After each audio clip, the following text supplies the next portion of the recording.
Chapter 621. Lu Ziyun was also part of Xin City's underworld. After his mother, Qingyu's birth mother, passed away in search of Qingyu, Lu Ziyun dropped out of school right away. Since then, Lu Ziyun had fallen from grace. There was nothing Lu Tai could do about it. To Lu Ziyun, losing his mother was a reality that he could not accept.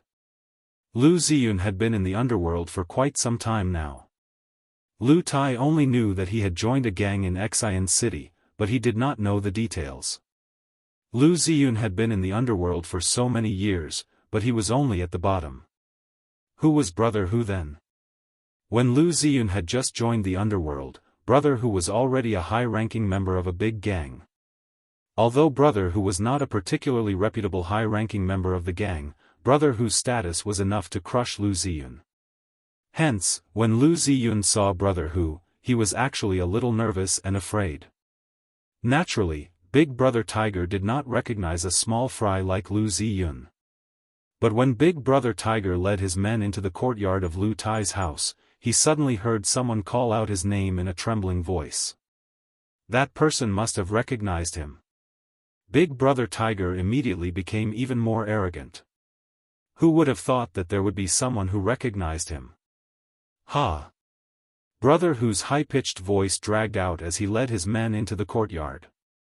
He then walked around with the hoe in his hand. Suddenly, Brother Hu's gaze paused when he saw Yun Jian and Qingyu. Oh my, these two youngsters are quite pretty. Brother Hu was a high-ranking member of a big gang in Xin City. He had played with countless women, but when he saw Yun Jian and Qingyu, he felt like his world had changed. Yo, yo, yo, yo. Brother Hu whistled and sized up Yun Jian and Qingyu with a roguish gaze before he tapped the ground with the hoe in his hand. You guys touched my third brother just now. Do you have a death wish? Brother Hu suddenly shouted. His arrogant voice sent chills down the spines of most of the people present. Lu Tai was just a villager. He had been honest and dutiful all his life and had never encountered something like this. He was afraid, but he pulled Qingyu's hand in an attempt to shield her behind him. Your third brother? Ce lazily leaned against a corner of the wall. His eagle-like eyes had already turned to look at Brother Hu. His lazy tone carried an aura that couldn't be ignored. Motherf ****, it's that guy who you crippled. An old bachelor standing next to Brother Hu shouted at Ce in order to gain Brother Hu's favor. Ha! Ce smirked. He didn't feel threatened at all by the arrival of Brother Hu and his gang. Damn it! Are you guys looking for death? How dare you act so arrogantly after touching my people? F***ck. Brother Tiger swung his hoe and fiercely hacked at the ground. Then, Tiger seemed to have thought of something. He threw the hoe on the ground and carefully took out a real weapon from his pocket. F***ck, do you think that I will be afraid of you just because you have guns? I also have a gun. Ha ha ha. I'm not afraid of you. Brother Hu knew that Bachelor Wang was crippled because he was shot in the groin, so he had prepared this weapon. Lu Tai, Lu Ziyun, and Lu Qi instinctively shuddered when they saw that Brother Hu had a gun. Chapter 622. Brother Hu's heart skipped a beat when he saw Yun Jian suddenly taking out a butterfly knife and twirling it around. F***ck. Brother Hu cursed in his heart. How could he be intimidated by a woman who had a knife in her hand? This was illogical. Looking at Yun Jian's exquisite face and the exquisite body wrapped in winter clothing, Brother Hu felt an itch in his heart. Do you know who I am? Brother Hu hooked the gun in his hand and turned it around to show off his cool to Yun Jian. After showing off his cool, Brother Hu was even more pleased with himself. He was a handsome man when he was young. Coupled with the way he twirled the gun around, it was enough to attract a large group of young women. Looking at Brother Hu's cool act in front of her, coupled with his overly muscular body that was close to fat, Yun Jian kept the butterfly knife in her palm. She looked at Brother Hu and said word by word, "You're a pig. You're a pig, Yunjian had said that brother who looked like a pig. Now that she thought about it, the brother who in front of her did resemble a pig. Although a pig was not tall, brother who was 1.8 meters tall, brother whose muscular arms and fat legs were almost 4 to 5 times thicker than Yunjian's. What else could he look like if not a pig? With Yunjian's pointing, the few old bachelors beside brother who were trying hard to hold back their laughter. Some of them were even laughing out loud. Brother who was the higher-up of Xian City's second-ranked gang. Many people in the underworld were afraid of brother who, and yet Yunjian called him a pig? Laugh, laugh, laugh your head off. Brother who turned his head to the side and roared at the group of old bachelors. Just as he finished, brother who turned his gaze to Qing Yu and Lu Ziyun. Brother who said to Lu Ziyun directly, "You're from Xian City's underworld too, aren't you?" He, I heard that's your sister who just came back. She's not bad looking. Kid, lend me your sister to play with for a few days and I'll promote you to be my underling in our gang. How about that?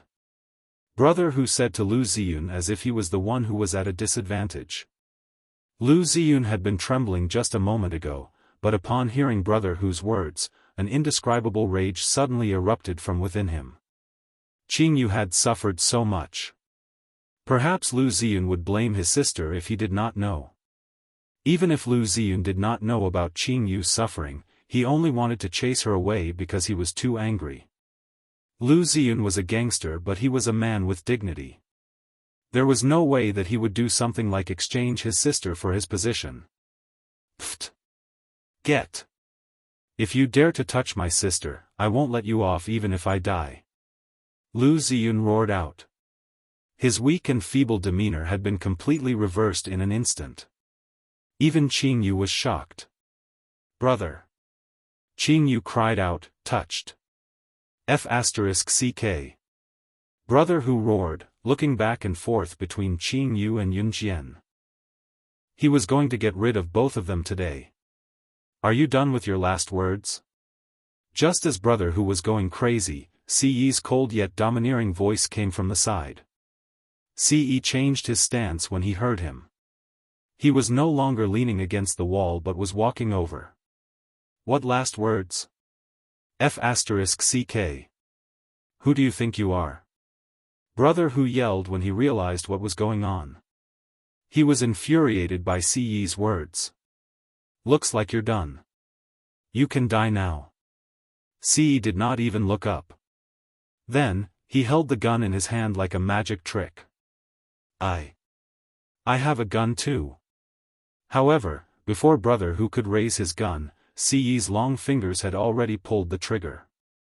Bang! Chapter 623. Before brother who could raise his gun and finish his sentence, a bright bullet shot through brother whose head at a speed that was indiscernible to the naked eye. One shot, one life. Everyone present was scared to death by Ce's actions. Brother whose group of people were so frightened that they cried out on the spot. Each of them had a terrified and horrified expression on their faces. The group of people present were all from the countryside, and their education levels were similar. They had only graduated from elementary school. Therefore, when people here encountered problems, they had no awareness of the law. They only knew how to form gangs and bring their brothers to fight. It was also because of this that brother whose group didn't go to the police when Wang Single got into trouble. Instead, they carried hoes and came to cause trouble for Ce. The people in the countryside had a weak awareness of the law. When something happened, they would usually find someone to solve it themselves. Naturally, it was not uncommon for both sides to fight until their heads bled. However, for Ce to kill someone as soon as he appeared, and the person he killed was a high-ranking member of a gang in Xian City. This kind of thing was simply unheard of. Although Brother Tiger's group of Bachelor Alliance brothers were also people who often fought, and they often fought until their heads bled, Brother Tiger didn't care. Therefore, no one would be surprised if there was a little blood. However, the death of one person was not a small matter. Most importantly, brother who was a high-ranking member of the second-ranked gang in Xian City. If the gangs in Xian City were to blame them, none of them would have an easy time. For a moment, brother whose group of brothers were all frightened out of their wits. Murder, murder. You killed someone. Someone pointed at Ce and said in an extremely terrified tone. Do you know who you killed? That's a high-ranking member of the second-ranked gang in Xian City. You're finished. One of brother whose brothers shouted at Ce and Yunjian in astonishment. How dare you look at my woman like that? Do you still think you can live? Don't even think about leaving today. Ce's slender fingers lightly flicked the muzzle of his gun. He cast a sidelong glance at the group of people as if he was looking at a group of dead people. Ce killed someone just because they looked at Yunjian that way? Coupled with the fact that Ce had crippled Wang Guoguang's family jewels. Lu Tai, Lu Ziyun, and Lu Qi were already scared out of their wits. But now, a sense of horror welled up in their hearts. Brother Tiger's group of brothers immediately realized this. From Ce's words, he was going to kill all of them. Brother Tiger's group of brothers panicked. He was even more terrified than Brother Tiger dying in front of him. Ah! I don't want to die. The group of people howled. They no longer pretended to be manly as they turned around and ran away. Ce narrowed his eyes and raised his gun. He was the leader of the Inhun organization and had never cared about human lives. The reason he did not kill before was for Xiao Jian's sake. However, the same thing could not happen more than 3 times. This group of people had repeatedly violated his bottom line. Based on his personality, he should have killed them all. No. Don't. Young man, you can't. Lu Tai was kind-hearted. Despite his fear, he ran up to Ce and blocked Ce from killing more people. Let them go, Yun Jian said when she saw the situation. Brother Tiger's group of brothers also took advantage of this time to run away without leaving a trace. Lu Tai suppressed his fear instantly. Lu Qi, on the other hand, was rooted to the spot dumbly. There was only endless fear in her. The man of the friend Qing Yu brought back had killed someone. Chapter 624. Lu Tai heaved a sigh of relief when he saw Ce put the gun away. In spite of it, he still shuddered when he saw brother whose body on the floor. In the end, Lu Tai went over to give Ce a shove before calling Lu Ziyun, Lu Qi, Qing Yu, and Yun Jian over. Go! All of you go! All of you go! Lu Tai began to chase them away. Lu Ziyun and Lu Qi were among those who were chased away. Dad! You! Lu Ziyun's eyes widened as he stared at Lu Tai in disbelief. Go! Don't say anything else. Xiao Yun, go to the room and take out the metal box under Dad's bed. It contains the rest of our family's money. Take all of it and run. Run as far as you can. Don't ever come back. Lu Tai frowned and said with a pale face. And Xiao Xian, my good child, you go too. Lu Tai urged with a smile that was uglier than a crying face. Xiao Yun, promise me you'll take good care of your sister. Lu Tai turned to Lu Ziyun and said. Lu Tai's order made Lu Ziyun and Lu Qi's faces even paler. They also realized the seriousness of the matter. Lu Tai was just a farmer from Luo village but brother who was a high-ranking member of Xian City's second gang. Although brother who was not killed by Lu Tai, he died in his own home. The second gang in Xian City was stirring up trouble. Not only did they collect protection fees from those who worked hard in Xian City, they also exploited the common people. Even if one of their brothers died, the second gang would implicate Lu Tai's family, let alone the death of a high-ranking member of Xian City's second gang. Lu Tai was an honest man. Although Ce was the one who killed him, Ce would have to go to jail if this matter was blown out of proportion. He might even be executed.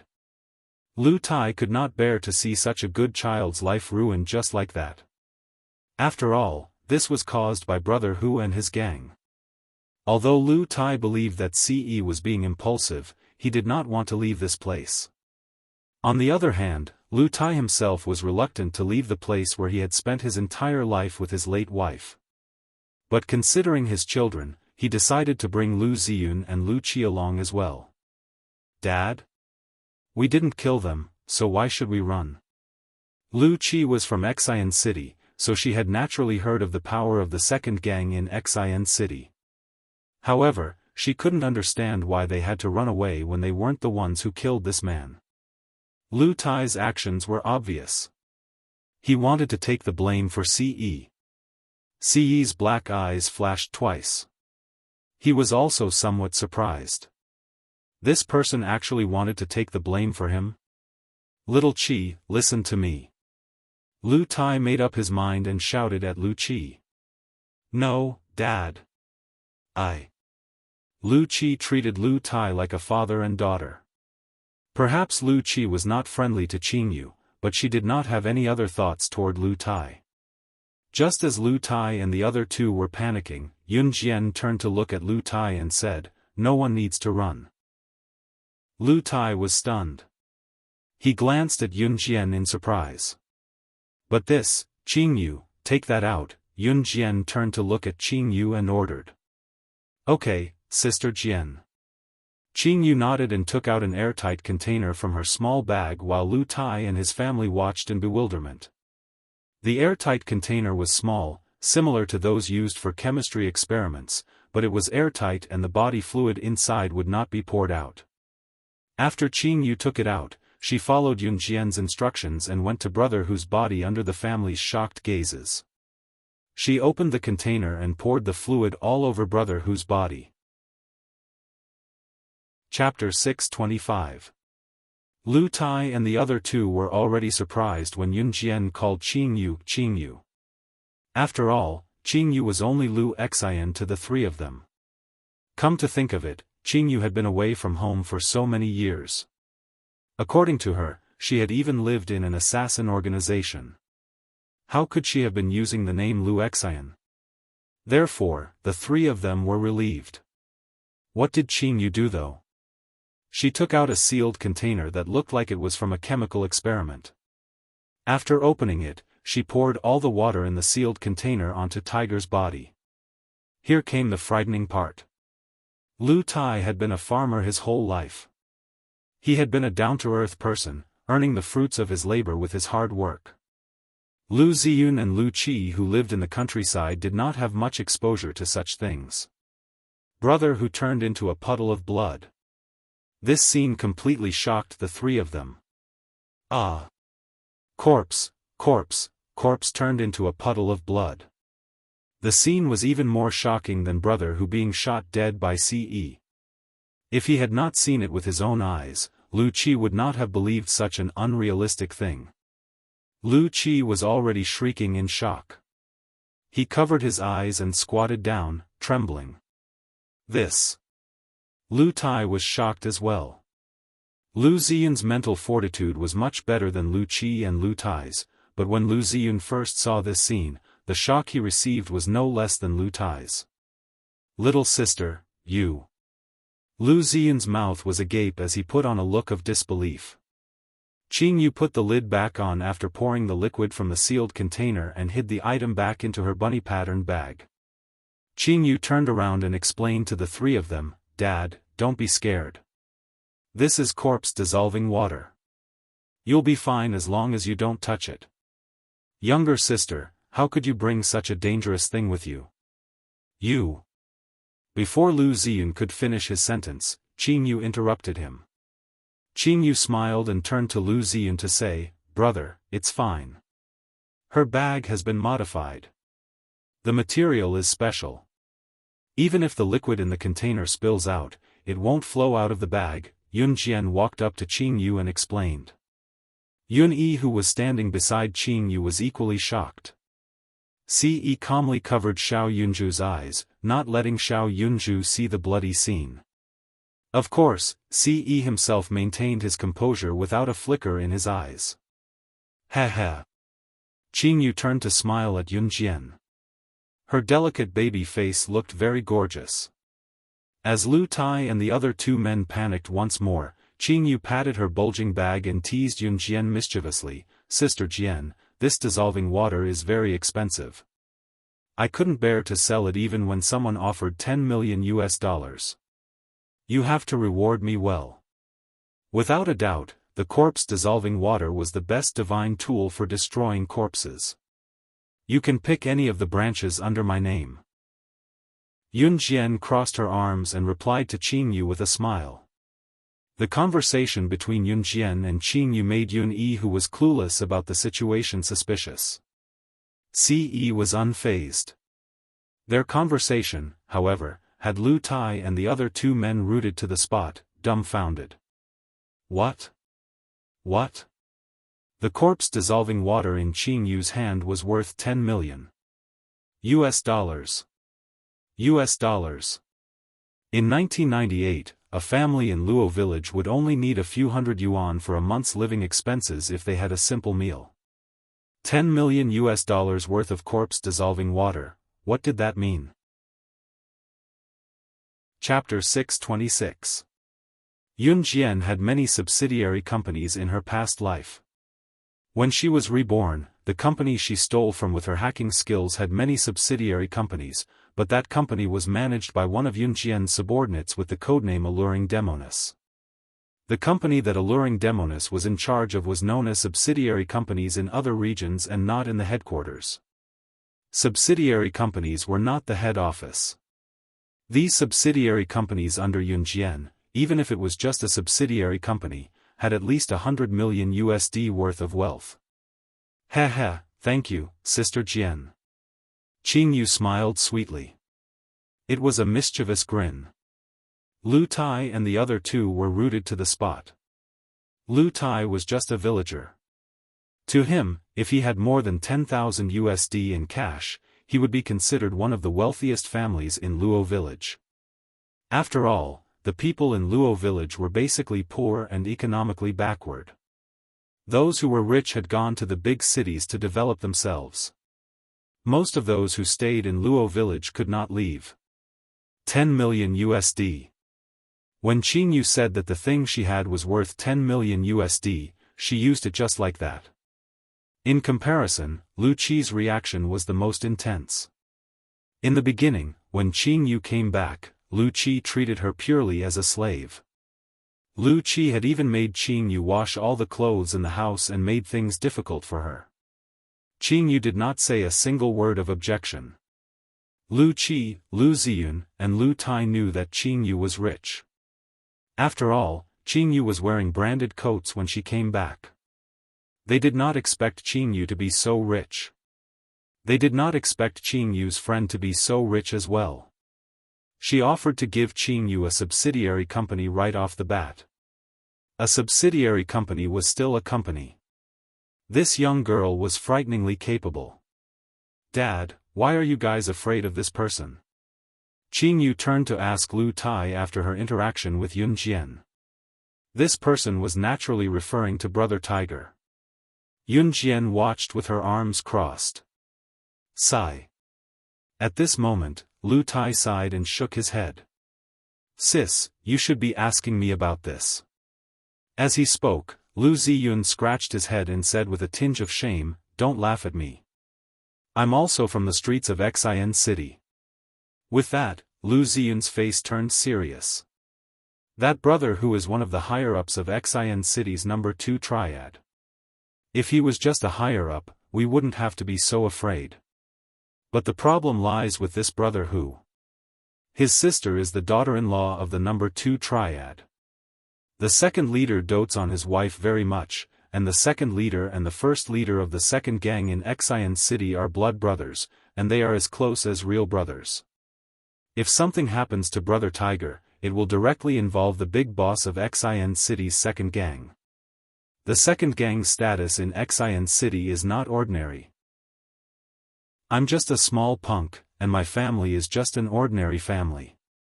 There's no way we can fight against the second gang in Xian City. That was why Lu Tai reacted so violently after Ce killed Brother Hu. Then what should we do? Lu Qi shouted in fear. Then, Lu Qi glared fiercely at Yun Jian and Ce and shouted at them, "This is all your fault. You'll have to take responsibility. Don't drag my family into this." "Of course we won't let your family take responsibility." Yun Jian glanced at Lu Qi. Yun Jian naturally wouldn't let Lu Tai's family bear the consequences. But Lu Qi's words made her very unhappy. "Let's go," Ce suddenly spoke, uttering the word curtly. "You still want to leave? Then what about my family? We'll all be killed by the second gang. Do you even have a conscience?" Lu Qi was so scared that she was about to cry. She thought Ce was really going to leave. "If you don't want to die, then destroy it first." Ce held Xiao Yunju's hand and spoke in an extremely calm tone. "What? Destroy the second gang? How is that possible? With just the two of you?" Lu Qi's eccentric voice sounded once again. Chapter 627. Ha! Ce scoffed softly at Lu Qi's words. Ignoring Lu Qi, he pulled Xiao Yunju outside. For Yun Jian's sake, Ce had already shown mercy by not killing Lu Qi on the spot. If they stayed any longer, Ce would only feel the urge to shoot them dead. Ce had always been decisive, unlike Lu Qi's family who was overly cautious. Taking 2 steps toward the door, Ce turned back and walked to Yun Jian, holding Yun Jian's hand with his other hand and heading out. Qingyu followed when she saw Yun Jian heading out. "Sister Jian, I'm going too." Since Qingyu wanted to go, Yuni wanted to follow as well. "Don't go, all of you. Take care of my brother." Yun Jian suddenly told Qingyu before she took Xiao Yunju from Ce's hand and passed Xiao Yunju's to Qingyu. Qingyu listened to Yun Jian, answering as soon as Yun Jian spoke. I'll lead the way," Lu Ziyun suddenly spoke up after a few seconds of hesitation. Yun Jian did not reject him. Just as he finished speaking, the sound of an alarm came from the entrance of the village. Luo village was quiet, but the siren from the village entrance sounded abruptly. As the sound came closer, Lu Tai and his friends paled in fright. "It's police cars." This sound was heard when someone got into a gang fight and injured someone in our village. "Dad, the police are here." Lu Qi grabbed Lu Tai's hand and shouted in panic. There was a police station in the town near Luo village. Brother Hu and his gang who came to cause trouble were all from Luo village. Naturally, they had gone to the town's police station to report the incident. Sure enough, not long after the siren sounded, 3 unique police cars drove in from the corner. Several police officers immediately got out of the 3 police cars and pointed their stun batons at Ce, Yun Jian, and the others. "Someone reported that you killed someone. Come back to the police station with us now."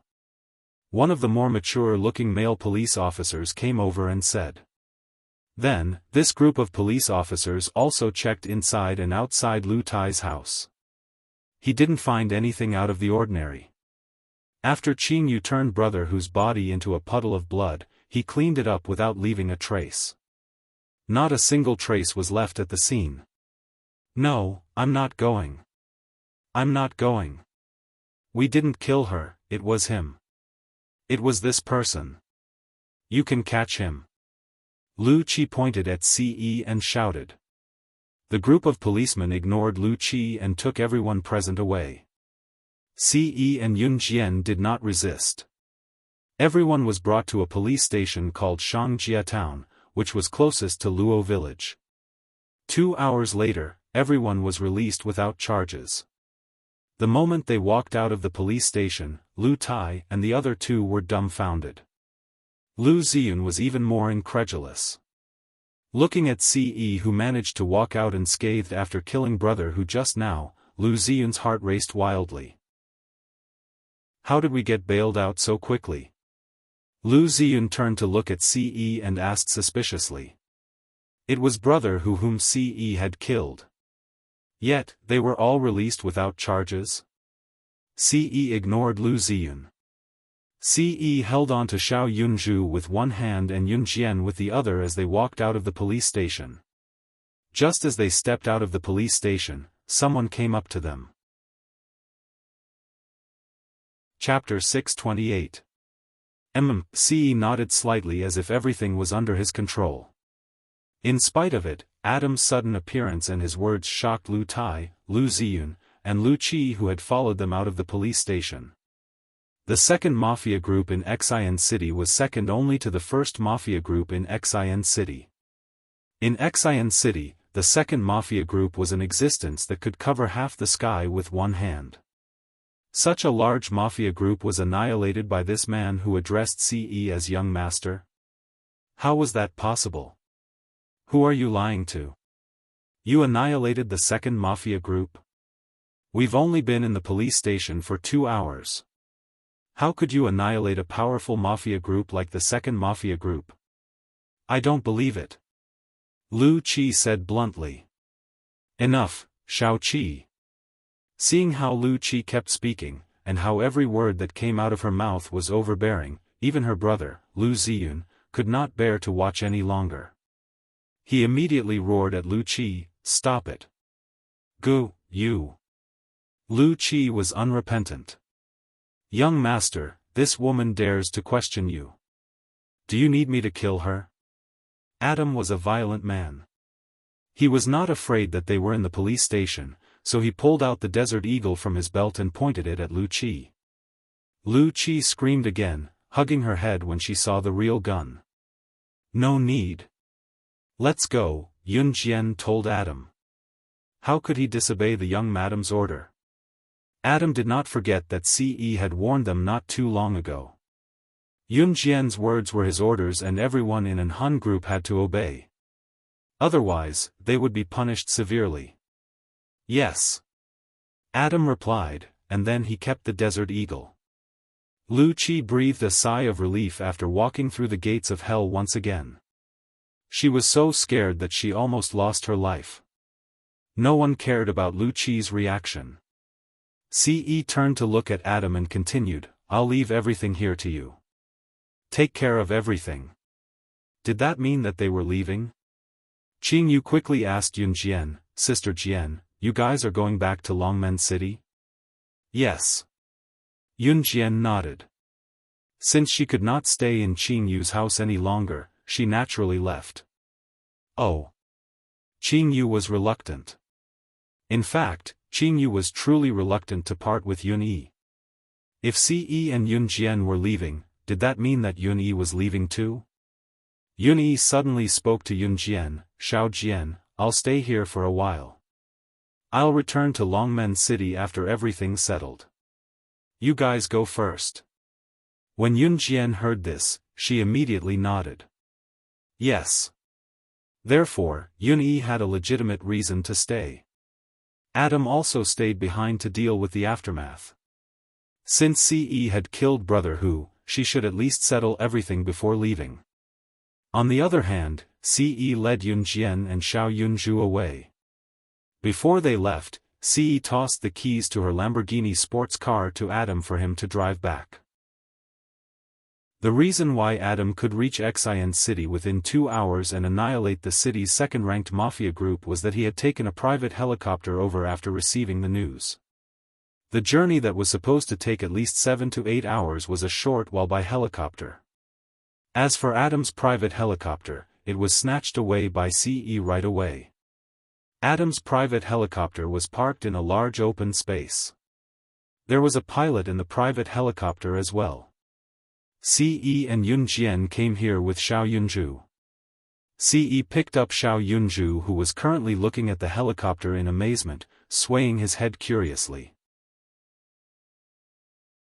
Chapter 629. Xiao Yunzhu shook his head quickly and answered obediently, "No." Xiao Yunzhu then turned to Yun Jian and asked with a pout, "How about Jijia? Have you been in a helicopter before?" Faced with such an obedient Xiao Yunju, Yun Jian could not bear to lie. She nodded and said, oh. Xiao Yunju nodded again. Ce had already squatted down to carry Xiao Yunju and put Xiao Yunju on the back seat of the helicopter that was parked on the lawn. The helicopter was parked on the ground, not too far away from the ground. Ce turned to hold Yun Jian's hand and went to the back seat of the helicopter. After closing the side door, the pilot in front operated the helicopter to take off. "Oh, we're flying!" Xiao Yunju exclaimed happily by the window at the back seat of the helicopter.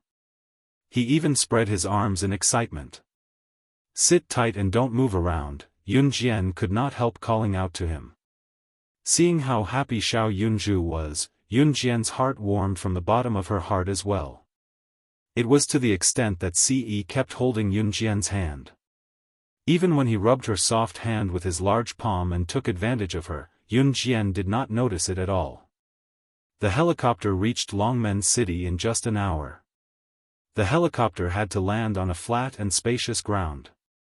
It could not land anywhere. Therefore, the pilot who had been flying the helicopter without uttering a word found an empty spot to land. After Ce pulled Yun Jian and Xiao Yunju down, the pilot drove the helicopter away. "Jiejia, Ce Gij, Xiao Zhu wants to fly a helicopter in the future too." Xiao Yunju's eyes shone as if he had found his lifelong goal. He was beside himself with excitement. Yun Jian rubbed Xiao Yunju's head with a warm smile. It was already 8:00 in the evening. Initially, they had planned to stay the night at Qing Yu's house and return home the next day. However, with so many things happening and Lu Qi around, they could not stay at Lu Tai's house any longer. Therefore, Yun Jian and Ce brought Xiao Yunju back to Longmen City. When he got home, he saw Qin Yiru and Gu Junjian sitting on the sofa in the living room, chatting happily. After a whole day of thinking, Qin Yiru came to a decision. Although she had not known Gu Junjian for long, it was hard to meet a soulmate. This kind of relationship was also fate. Qin Yiru had listened to Zhang Meihua back then and married Yun Gang dutifully. Not only did she ruin her own life, she almost ruined Yi and Xiao Jian's lives as well. Gu Junjian was an upright person. If she still considered him, wouldn't she be humiliating herself? Therefore, Qin Yiru agreed to Gu Junjian swiftly. Both of them were watching TV on the sofa in the living room, thinking of coming up with an excuse and telling Yun Jian and Yun Yi when they came back to seek their approval.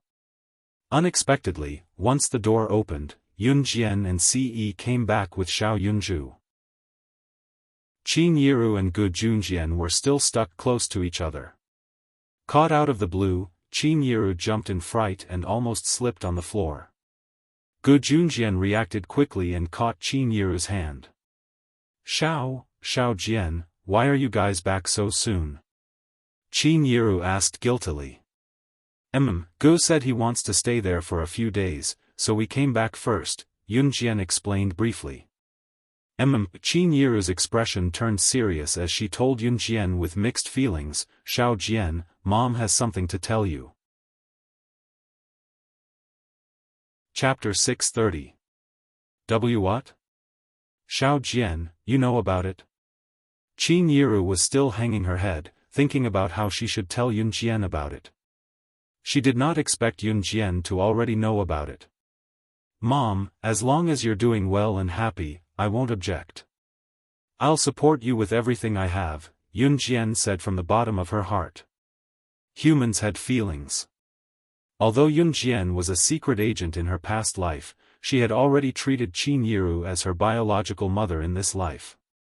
What Qin Yiru did for her and her brother could not be expressed in a few words. Yun Jian also knew that no one would do more for her than Qin Yiru. This was motherly love.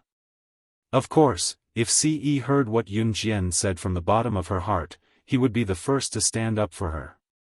After Yun Jian said what she said, Qin Yiru's eyes were already moist.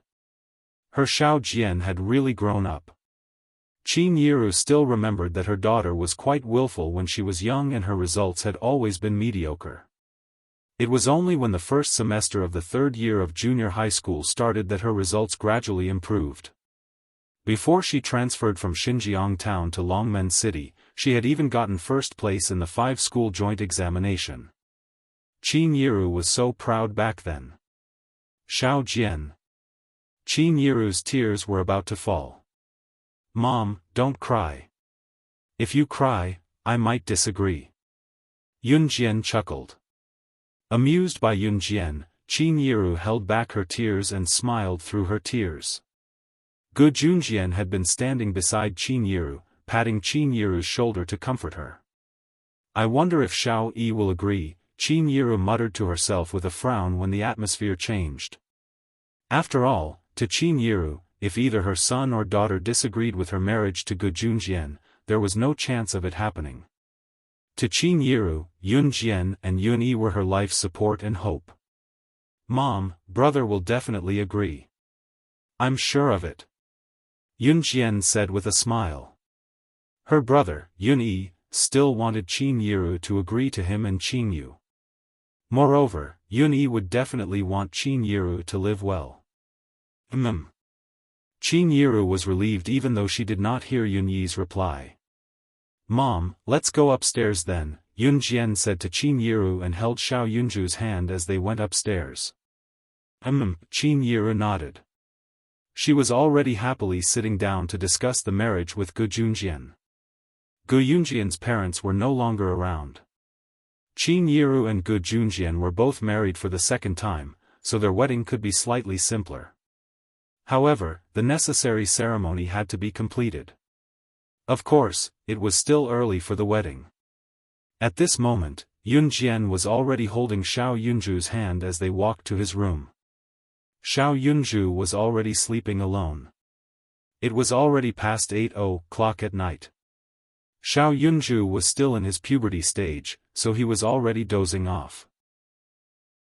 Yun Jian accompanied Xiao Yunju to his small bed in his room, turned off the lights and closed the door for Xiao Yunju before returning to her room. "Xiao Zhu is asleep?" Ce stood at the door and asked when she saw Yun Jian coming out. Yun Jian nodded. Yun Jian yawned after she finished speaking, feeling sleepy all of a sudden. "I'm going back to my room too. Good night." Yun Jian turned to tell Ce before she turned a corner and returned to her room sleepily. Chapter 631. Yun Jian's back was facing Ce just now, so she had her back to Ce when she entered the room. She had planned to lean her back against the door to close it and lock it, but she did not expect Ce to be one step ahead of her and enter the room first. Just as Ce entered the room, he scooped Yun Jian up and pressed Yun Jian onto the big bed not far away. Ce's arms were wrapped around Yun Jian's waist as he pressed Yun Jian on the bed. Yun Jian's back happened to be leaning against him. Yun Jian was still wearing her pajamas earlier, but her sleepiness was all gone when she was suddenly pressed down. It was also at that moment that her cheeks flushed. The white lights in the room were on and the temperature was rising bit by bit.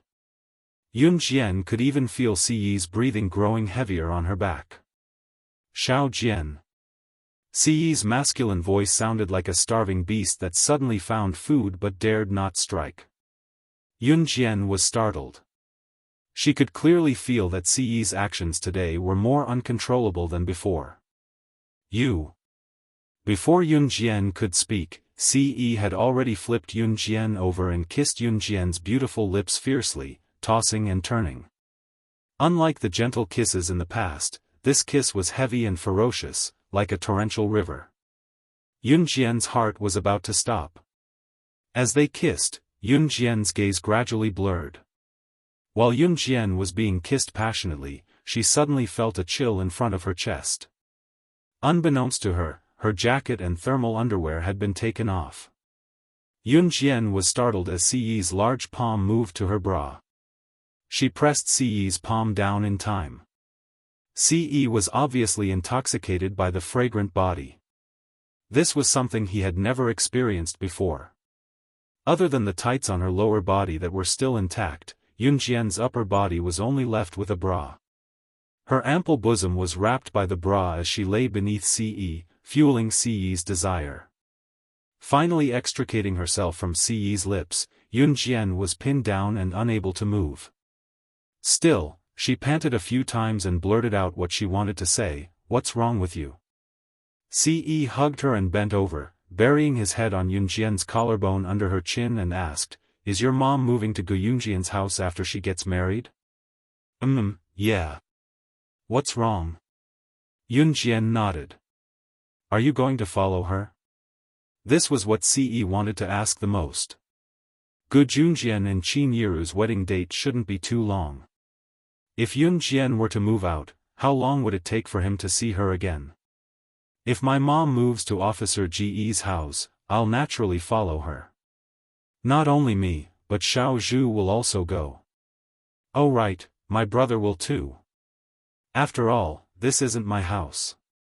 My mom has been here for so long that she's actually quite embarrassed. Before Yunjian could finish her sentence, she felt a shadow covering her lips again. What followed was a long period of demanding. It was only when Yunjian was about to suffocate from the kiss that Ce finally let go of her lips. Yunjian didn't understand what Ce meant. If Qin Yiru were to marry Junjian, she would naturally move out. And Yunjian would definitely move out with Qin Yiru. Xiao Yunzhu and Yun-Yi would also move out. Yunjian couldn't figure out what he was angry about. Just as Ce lowered his head to cover her lips again, Yunjian suddenly turned her head and asked him, "What's wrong with you today?" Chapter 632. Just as Ce was about to kiss her passionately, the door suddenly opened. The door opened all of a sudden as Yunzhu popped his head in. When Ce entered the room, he locked the door. However, his heart was on Yunjian when he locked the door, so he only locked it halfway. The door wasn't locked properly. Xiao Yunzhu was about to fall asleep in his room when he suddenly remembered that he had something to tell his sister. He ran to Yunjian's room to tell her about it. When the door opened, Xiao Yunzhu's head popped in. He opened the door excitedly and said, Sister, Xiao Zhu forgot to tell you that the school is having a parent-child sports day next week. Can sister and brother Ce attend Xiao Zhu's sports day together?" Before Xiao Zhu could finish his sentence, he had already opened the door and peeked in. However, before he could finish his sentence, he was shocked by the scene in front of him. His brother Ce was on top of his sister. "Brother Ce, how could you hit sister?" Xiao Yunzhu's words came to an abrupt end as he ran in with his short legs. When she heard Xiao Yunzhu's voice, Yunjian jumped in fright. She hurriedly pushed Ce. At this moment, Xiao Yunzhu had already run to the side of the big bed. He walked over and cried, "Boo-hoo, brother Ce, please don't hit sister. Xiao Zhu will be obedient. Brother Ce, please don't hit sister." When Xiao Yunzhu cried, Qin Yiru and Junjian, who were downstairs, also burst into tears. At this moment, Ce immediately got up from Yunjian's body and covered Xiao Yunzhu's eyes. Yunjian used this time to quickly put on the clothes that Ce had taken off and sat on the bed with a guilty conscience. Qin Yiru and Junjian heard the commotion and ran upstairs. "What's wrong? What's wrong?" Qin Yiru was so frightened that she threw away the TV remote control in her hand. When she heard Xiao Yunzhu's cries, she immediately ran upstairs as fast as she could. Junjian also ran upstairs as fast as he could to Yunjian's bedroom. When he reached Yunjian's bedroom, Qin Yiru asked, "What's wrong?" "Xiao Zhu, what's wrong?" When he reached the door, he saw Ce carrying Xiao Yunzhu in the room. Yunjian was sitting upright on the bed like a student who had been caught absent-mindedly by the teacher. When she saw Qin Yiru appear at the door, Yunjian smiled and said to Qin Yiru, "Mom, it's nothing. We were just playing a game with Xiao Zhu." He cried when Xiao Zhu lost. Yunjian then turned to look at Xiao Zhu and said symbolically, "I told you that a man shouldn't cry. Xiao Zhu, do you understand?" Yunjian had no choice but to use her brother as a shield. Xiao Yunju didn't know about this at all. He only knew that Ce was biting his sister. The teacher said that biting meant hitting, so Xiao Yunju told him the truth. No, Jie, you're lying. Xiao Zhu was sleeping and suddenly remembered that Xiao Zhu had something to tell Jie, so Xiao Zhu came to Jie's room and saw Ce Gij hitting Jie. "Ae, you hit Xiao Jian?" Qin Yiru was shocked. Chapter 633. Little Yunju's self-righteous words stunned Qin Yiru, who was rooted to the spot in bewilderment. Yunjian wanted to facepalm and sigh. Xiao Yunju, on the other hand, had no idea that he had said something wrong. Instead, he complained even more vigorously, "Mama Qin, Ce Gij is mean." As he spoke, Xiao Yunju struggled out of Ce's embrace and ran to Yunjian to grab Yunjian's hand. He looked at Yunjian with his chubby cheeks and told Yunjian, "Jie, does it hurt? Ce Gij is mean. I'll hit him for you." As he spoke, Xiao Yunju ran to Ce and patted Ce's sleeve softly before running to Yunjian to tell her, "Heh, Jie, Ce Gij was hit by Xiao Zhu. It doesn't hurt." Xiao Yunju broke into a bright grin as he spoke. Qin Yiru, who stood at the door and did not enter the house, was completely dumbfounded. She had just snapped out of the joy of Yunjian agreeing to her marriage with Gu Junjian when she heard this all of a sudden. "Ae, and Xiao Jian, how could this be?" Qin Yiru stared at the scene in shock, unable to snap out of her panic for a long time. Gu Junjian, who stood beside Qin Yiru, knew about Ce and Yunjian's situation and could only sigh with a hand on his forehead. How could Xiao Zhu be so good at making things happen? She was actually able to tell the whole story so quickly. Perhaps Xiao Yunju felt that he was not strong enough, so he asked innocently, "Jie, why aren't you saying anything? Did Xiao Zhu not hurt Ce Gij?" But the teacher said it's not good to bite. Ce Gij can bite Jie, but Xiao Zhu can't bite Ce Gij. The teacher said that biting is a bad child and needs to be spanked. Xiao Zhu's innocent words made Yunjian feel even more awkward. Being grabbed by Qin Yiru all of a sudden, Yunjian was caught off guard. Yunjian had learned how to kill and how to kill someone with a single blow. She had also learned medical skills and hacking, but she had never learned how to handle such a situation. Cough. "Xiao Zhu, come out. Uncle will accompany you to sleep." Gu Junjian knew that it would be terrible if the situation continued. If Xiao Yunju said anything else, Qin Yiru would probably overthink. Therefore, Gu could only take Xiao Yunju away first. "Why? Uncle Gu, Xiao Zhu won't leave. If Xiao Zhu leaves, what will happen if Ce Gij bullies Jie?" Xiao Yunju pouted and frowned. His expression was uglier than anyone else's. It was as if Ce had really bullied Yunjian. "With your mother here, your Ce Gij won't bully your Jie." Gu Junjian was speechless. He looked at Xiao Yunju and waved at Xiao Yunju again. "But..." Xiao Yunju turned his tender face to Yunjian. Seeing that Yunjian seemed fine, he nodded and walked over to Gu Junjian. "All right." When he walked over to Gu Junjian, Xiao Yunju couldn't help but turn to Qin Yiru and say, "Mother Qin, don't let Ce Gij bully Jie. Jie will be in pain. Xiao Zhu will go to sleep first." With that, Xiao Yunju rubbed his eyes. At this moment, Xiao Yunju was carried by Gu Junjian. Chapter 634. Qin Yiru watched in a daze as Gu Junjian brought Xiao Yunju back to his room to sleep. It was only then that Qin Yiru shifted her gaze back to Yunjian and Ce. Looking at Ce and Yunjian, she opened her mouth and finally uttered, "Come out with me." Qin Yiru spoke in a serious tone when she said that. Her stern tone made Yunjian's eyelids twitch. She had never heard Qin Yiru speak to anyone in such a serious tone. After all, Qin Yiru had always presented herself as meek. It was not that Qin Yiru could only present herself as meek. It was just that Yun Jian was not used to her being so stern all of a sudden. In spite of it, Yun Jian followed her out as well. Siyi's tall frame trailed behind Yun Jian. He did not utter a word facing Qin Yiru. If it were not for Qin Yiru, Yun Jian's mother, he would never have followed her so obediently. Who was he? Leng Pavilion's young master, the leader of an Hun group. No matter which identity he had, it was enough to shock the entire world. Today, however, he listened to Qin Yiru obediently and followed her downstairs. "Come over here, stand here." Qin Yiru frowned, a rare sense of unease evident on her face.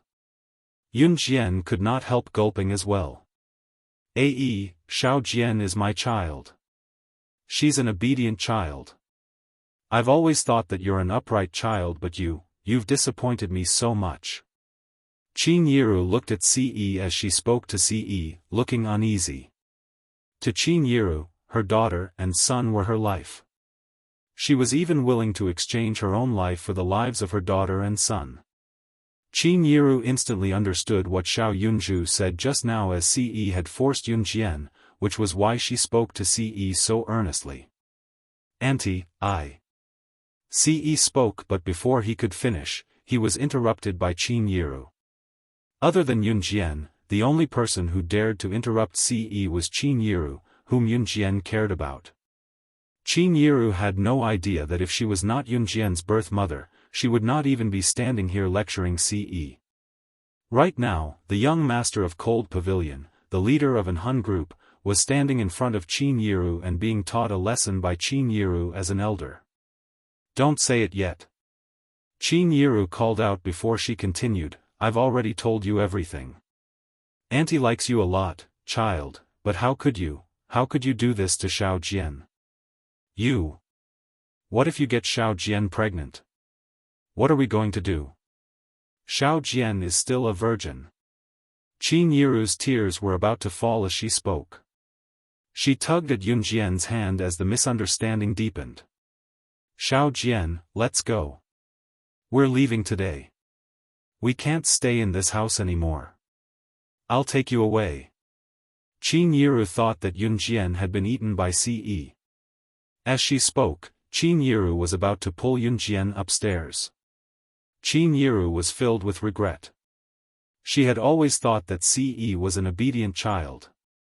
She did not expect him to do something like this. Her Xiao Jian. How could this happen? Qin Yiru felt deeply moved, like she was living under someone else's roof. She hated herself. She shouldn't have come here and sent her daughter into the wolf's mouth. Once she thought about how this was not the first time Ce had done something so overboard to Xiao Jian, Qin Yiru was so angry that she could barely breathe. Chapter 635.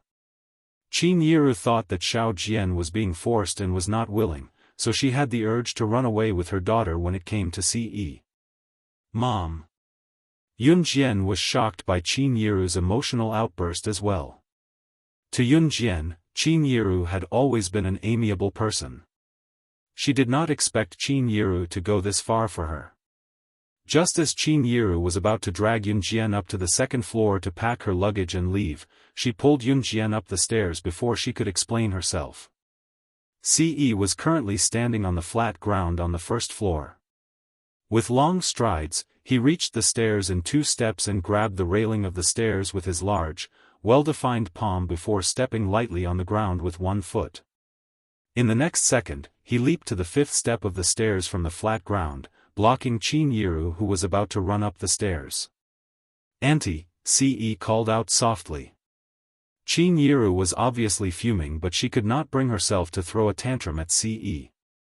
After all, the child treated Xiao Yunju, Yun Jian, and their family well. Moreover, after spending so many days together, humans were sentimental creatures. To Qin Yiru, she treated Ce as her own child. Qin Yiru also knew that Ce did not have a mother since he was young. It was said that he came from a wealthy family. Qin Yiru did not know much about it, but Qin Yiru heard from Dong Ruan that Ce's father had never treated him like his own child. Therefore, all this while, Qin Yiru truly treated Ce as her own child and doted on him. Qin Yiru was indeed fuming just now, which was why she pulled Yunjian away without waiting for Ce to speak. Qin Yiru's anger had subsided quite a bit now. Although she planned to listen to Ce, Qin Yiru still turned her head away. "Auntie, I'm sincere to Xiao Jian. If there's any falsehood in what I'm saying now, you can kill me right now." Ce's words were shocking. As he spoke, he even took out the silver pistol on his belt and passed it to Qin Yiru. When Ce said that, his deep eyes shone with sincerity. Qin Yiru's expression softened slightly. It's not that I don't agree with you guys being together. You said that you're sincere to Xiao Jian, but what about Xiao Jian? How can you force her?" Qin Yiru said with a frown. This was the real reason why Qin Yiru was angry. It was not that Qin Yiru disliked Ce, nor was she against it. Qin Yiru had completely misunderstood. She thought that Ce had forced Yunjian to do a lot of things that she should not have done already. Qin Yiru thought that Ce had already started to grope her daughter before she knew it. This was what infuriated Qin Yiru the most. As a mother, how could she feel good when she saw this? Of course, if Yunjian was willing, Qin Yiru was a different story. Qin Yiru was not against puppy love. Forced? Ce frowned. He had passed his gun to Qin Yiru without a trace. Qin Yiru, on the other hand, did not even notice why Ce had a gun. Chapter 636. It was awkward to say it, but Yunjian said it anyway. Yunjian knew that if she did not say it, Qin Yiru's misunderstanding of Ce would probably worsen. Huh? Qin Yiru froze on the spot when she heard what Yunjian said and looked at Yunjian. Qin Yiru was completely dumbfounded after that. From the beginning, Qin Yiru thought that it was Ce who forced Yunjian to say those things. Now, however, she was told that her assumption was wrong. Did Xiao Jian do it willingly? What? What? Qin Yiru swallowed hard and turned to look at Yunjian in disbelief, her gaze filled with realization and shock. Xiao Jian, what did you say? Willingly? Did she blame Ce wrongly just now? Qin Yiru continued. Mom, I didn't tell you before. He didn't force me, so you misunderstood. Since she had said it, Yunjian told her everything. This. Qin Yiru widened her eyes in shock after she heard what Yunjian said. Her daughter had been with Ce for so long right under her nose? I think I came out at the wrong time. While Qin Yiru was at a loss for words from her shock, Gu Yunjian's voice came from the staircase on the second floor. Qin Yiru was feeling awkward as well. After all, she had misunderstood Ce. Gu Yunjian's appearance eased Qin Yiru's awkwardness a little. Is Xiao Zhu asleep? Qin Yiru changed the topic immediately. He's already asleep. Xiao Zhu's a good boy, Gu Junjian said and came down the stairs. Taking in the atmosphere, Gu Junjian asked with a faint smile, how's it going? If Gu Junjian were to ask his impression of Ce, he had a good impression of Ce. With Gu Yunjian's question, he brought the topic back to the original topic. Qin Yiru coughed awkwardly and turned her gaze to Ce and Yunjian again. She did not notice what she was holding, Ce's silver pistol. Gu Junjian was shocked when he saw the gun as well. He took the silver pistol from Qin Yiru's hand without a trace. Then, Gu Junjian draped his arm over Qin Yiru's shoulder. Qin Yiru shifted her gaze to Ce as well before looking at Yunjian. She told Ce, to be honest, I quite like you too. I won't stop you from being with Xiao Jian, but she's still young, so don't do certain things if you don't have to. Qin Yiru was ashamed of herself toward the end. Of course, it was fine as long as everyone understood what she meant. Ce grabbed Yun Jian's hand and promised in front of Qin Yiru, "I'll protect Xiao Jian with my life. She's my everything now and she'll be my future." Although Ce did not make any earth-shattering vow in front of Qin Yiru, his words were heartwarming, like a quiet stream that flowed warmly and gave people a comforting sense of trust. Forget it, forget it. We're getting old. Think about your matters yourselves. I won't interfere. Qin Yiru was not an old-fashioned person, so she let it go. Chapter 637. Qin Yiru had actually gotten married and pregnant at an early age. Qin Yiru had dropped out of high school and disregarded Dong Ruan's advice, following Zhang Meihua's arrangement to marry Yun Gang. Qin Yiru regretted it a little after they got married, but she had always chosen to believe in Yun Gang, believing that he would treat her well. What she did not expect was that Yun Gang loved to gamble. Not only did he frequently go to the casino to gamble, he even stole money from home and became worse each time. It broke Qin Yiru's heart, but it did not directly cause the marriage to fail. What really caused the marriage to end was that Yun Gang cheated on her. Qin Yiru could not believe it at first. She actually trusted Yun Gang, but she did not expect Yun Gang to really have a mistress behind her back. It was only when the mistress came to her that Qin Yiru realized her mistake. She should have divorced Yun Gang a long time ago, but she did not. Qin Yiru's mother-in-law, Lu Lanhua, even lectured her in front of her, saying, "Which man doesn't cheat?" At that moment, Qin Yiru was truly enraged, but she was a timid person. She still divorced Yun Gang with Xiao Jian's help. After going through such a complicated marriage that dragged her down for half her life, Qin Yiru finally saw through it. At the same time, Qin Yiru was determined not to stop her Xiao Jian if she could find someone she liked. When she found out that the person was Ce, Qin Yiru was quite fond of him too. Ce was handsome, but that was secondary. Most importantly, he had a good character. To Qin Yiru, it did not matter how he looked as long as he treated Xiao Jian well. Ce was undoubtedly the best candidate. Moreover, Yun Jian and Ce were in love with each other now. When she heard what Qin Yiru said, Yun Jian, who stood on the stairs, took a step back, nearly missing her footing. Qin Yiru actually said that she would raise their child for them if she got pregnant. That was not the problem though. Yun Jian realized that Qin Yiru had deeply misunderstood her and Ce. "Mom." Yun Jian was about to speak, but Qin Yiru stopped her. "Xiao Jian, I know you're a big girl now and you know how to be shy. I won't tease you anymore. Alright, go back and rest too." Qin Yiru and Gu Junjian went downstairs and sat on the sofa to watch TV together. Only Yun Jian and Ce were left standing where they were. A second later, Ce reached out to hold Yun Jian's hand swiftly. Holding Yun Jian's hand softly, he walked up the stairs. When Yun Jian was not looking, his lips curled into a smile that was eye-catching. This time, Ce did not go to Yun Jian's room. Holding Yun Jian's hand, he went straight to his own room. Applying what one had learned was an effective way to apply it to Ce. When Yun Jian reached her room and was about to go in, Ce had already pulled her hand and turned to enter his room. "You." Yun Jian's soft voice was completely blocked behind the door. Once they entered the room, Ce held her hand and led her to the bed. It was Yun Jian's first time entering Ce's bedroom.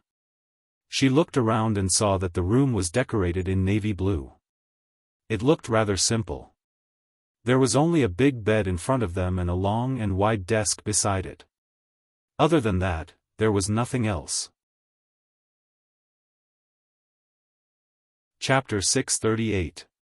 Ce hugged her from behind, and Yun Jian shivered once again. Ce's embrace was very warm. His embrace carried the warmth of a man, and Yun Jian's body curled up tightly. Ce made sure to lock the door this time in order to prevent the previous awkward situation from happening again. He hugged her and threw himself onto the big bed. Falling onto Siyi's big bed, Yunjian seemed to smell Siyi's unique fragrance. It was a faint but pleasant scent. Yunjian was halfway through her sentence when Siyi flipped over and hugged Yunjian's slender waist. Sleep. Siyi spoke softly. His magnetic voice was like the soft spring rain, giving people a cool and soothing sense of tranquility. Okay. Seeing that Siyi was silent, Yunjian spoke up. After that, Siyi fell silent. Yunjian lay in Siyi's arms, and it was so quiet that she could hear his breathing. Yunjian closed her eyes and fell into a deep sleep. The next day, the scorching sun rose from the east. Although it was a cold winter, it was a new day, and there were already signs of spring coming. When Yunjian woke up, Siyi was sitting beside her, watching her. She immediately sat up. After brushing her teeth and washing her face, Yunjian tied her hair into a high ponytail and walked out of the room with Siyi. At this moment, Yunjian was wearing a simple set of loose sportswear. She had specially bought this outfit for her morning run. Siyi was wearing a white sweater with a black jacket over it. This black jacket accentuated his tall and slender figure. Yunjian and Siyi went downstairs together and planned to go for a morning run. As soon as they walked out of the villa, Yunjian and Siyi's attention was drawn to the military jeep parked at the entrance. When they turned to look, they saw Gujunjian sitting in the car. He was waving at Yunjian and Siyi. Thinking that there was another mission from the military, Yunjian walked over with a lift of her legs. Who knew that Gujunjian was waving at Siyi? Although Gujunjian and Qin Yiru had confirmed their relationship, it was not appropriate for him to stay in the villa for the night. After all, this was Dong Ruan's house. This was different from Zhang Meihua's house.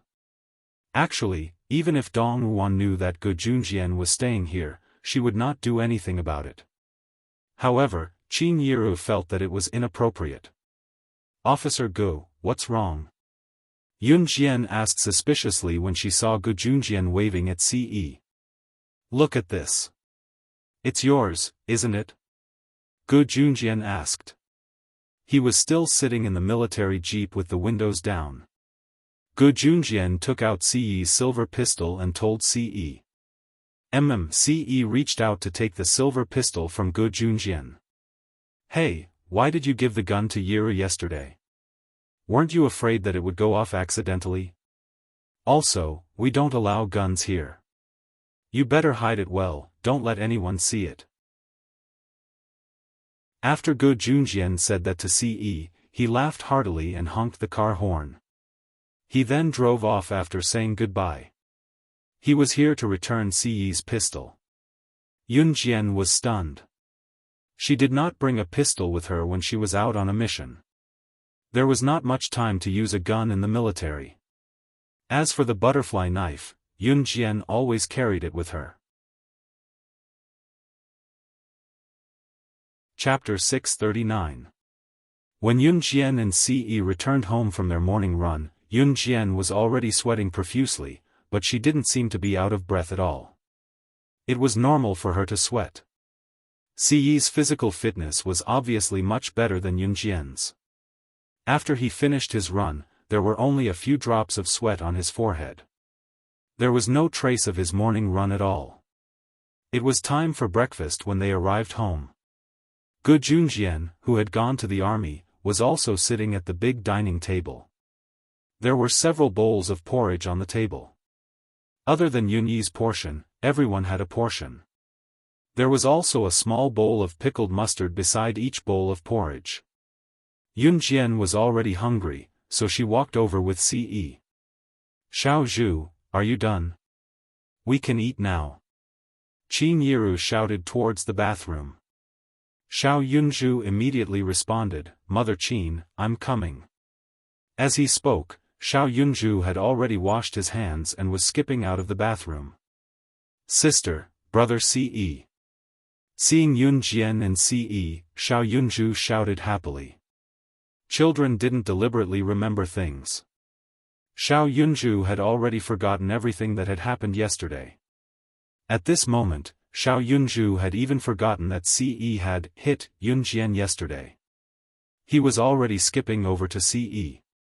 Ce naturally wouldn't argue with Xiao Yunju about what had happened yesterday. Xiao Yunju had simply unconsciously told the truth. Moreover, after what he had said yesterday, Ce's wish had been fulfilled.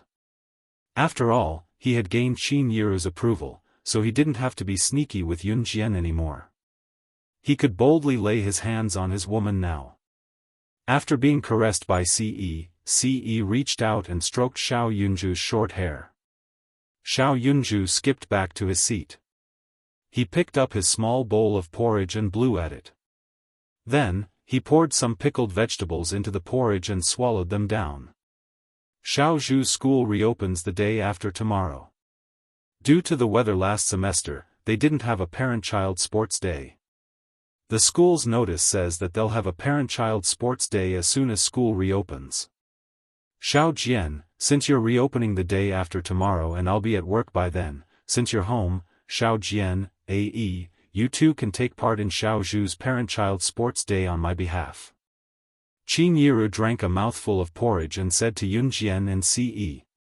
In fact, Xiao Yunju had already told Yunjian and Ce about it yesterday. Xiao Yunju was still sleeping in his room when he suddenly remembered it and rushed to Ce's room. However, he did not find her. It was only later that he went to Yunjian's room and saw Ce hitting his sister once he entered. He was so scared that he forgot his initial goal. Parent-child sports day? Yunjian narrowed her eyes and took a sip of porridge with a spoon before turning to Qin Yiru and asking with a raised brow. Yeah, it's a sports day for parents and children. Parents compete against each other and children compete against each other. It's an entertainment event, Qin Yiru answered with a nod. Schools nowadays put in a lot of effort for children's health. Events like the Parent-Child Sports Day were held to allow children and parents to get closer to each other. Jiejia, let's go, let's go. Xiao Yunju whined to Yunjian. Okay. Yunjian nodded with a smile. Chapter 640. Let your sister accompany you. I have to go out tomorrow and will only be back in a week. Although Ce couldn't bear to reject Xiao Yunju, he did have something to attend to and had no other choice. Xiao Yunju lowered his head and nodded dejectedly. Oh, I'll bring you some chocolates when I come back. Ce, on the other hand, smiled warmly. His smile was enchanting and it was hard not to like his handsome face. Is it the kind of chocolates you bring back from overseas? The kind that is as soft as water? Yay, yay, yay. Xiao Zhu loves those chocolates the most. Brother Ce is the best. Xiao Yunju immediately recovered from his sadness. He even forgot about the incident where Ce hit Yunjian yesterday. Yunjian could only smile in her seat. Xiao Yunju didn't like to eat chocolates from China. Country Z's chocolates were usually hard, but imported chocolates were smooth and soft. They were not greasy and the taste was just right. Ce had brought some chocolates for Xiao Yunju when he came back from the Inhun organization. Xiao Yunju still couldn't forget the taste, so when he heard that brother Ce wanted to bring him some chocolates with that flavor, he was even happier. He was even happier than when brother Ce went to his school's sports day. Yay, there's food. Time flew by and in the blink of an eye, the new year was over and the new year was about to begin. The students had just finished their long holidays and were about to return to school. Xiao Yunju started school one day earlier than Yunjian because the parent-child sports day hadn't been held last year. In order to celebrate the new year, the school held the parent-child sports day early in the morning. The purpose was to allow the children and their parents to interact more. Ce had already returned to an Hun organization. On Xiao Yunju's first day of school, Yunjian got up early in the morning. She was still wearing the cotton sportswear and her hair was tied up in a high ponytail. She looked very energetic. It was Monday, a new week. There were many cars parked in front of Wuning Elementary School. Most of them were bicycles, and there were also quite a number of motorcycles. However, there were only a few cars. In this era, people who owned cars would often drive their cars to the school gates to show off their wealth and pretentiousness. Yun Jian walked to Wuning Elementary School with Xiao Yunju. They didn't even take the bus. Yun Jian simply wanted to help Xiao Yunju exercise. However, none of the students who came to Wuning Elementary School walked to school these days. Yun Jian was a special case. In addition, Yun Jian's clothes were not very fashionable. Although it was a parent-child sports day, who else would wear sportswear other than Yun Jian? Which female parent at the scene wasn't dressed up beautifully? The male parents were dressed neatly. They must have picked out the best clothes at home to wear. In a place like Wuning Elementary School, if the school held an event to invite parents, most of the parents would dress up beautifully. Only Yun Jian was wearing sportswear without a brand. She held Xiao Yunju's hand and walked to the door of Xiao Yunju's classroom. At the door of Class 1. Yunju ran into the classroom as soon as he reached it. Yun Jian stood at the door and looked in through the corridor window. There were already many parents standing in the corridor, all of them dressed beautifully. Chapter 641. The parents who were dressed to the nines liked to group together and point fingers at others. Of course, Yun Jian did not mind. There was only one person who was concerned about Yun Jian's whereabouts. There was a classmate in Xiao Yunju's class named Wang Ba who had framed Xiao Yunju for stealing his candy. Wang Ba had even asked his mother to seek justice from Yun Jian. Xiao Yunju's class teacher had the surname Lu and teacher Lu had helped Wang Ba to speak up against Xiao Yunju. They had only given up after checking the surveillance footage. Wang Ba's mother had asked her husband, Wang Wugue, to flaunt his wealth to Yun Jian. In the end, it was Ce and Zhang Xiaofan who was managing new crews on behalf of Yun Jian who stepped in. Wang Ba's mother was so shocked that she was speechless. This time, Xiao Yunju's class was having a family sports day and Wang Ba's mother was there too. As for Wang Ba's father, Wang Wugue, he could not come because the company had officially started work. Of course, Yun Jian's appearance made Wang Ba's mother who was flaunting to the parents in the corner who knew each other pause. She was a little afraid of Yun Jian's arrival. Back then, Yun Jian had already scared Wang Ba's mother half to death when she swung her butterfly knife a few times. Especially when she found out that Yun Jian was new cruise's director, Wang Ba's mother who was standing in the corner had already gulped a few times. Wang Ba's mother, what's wrong?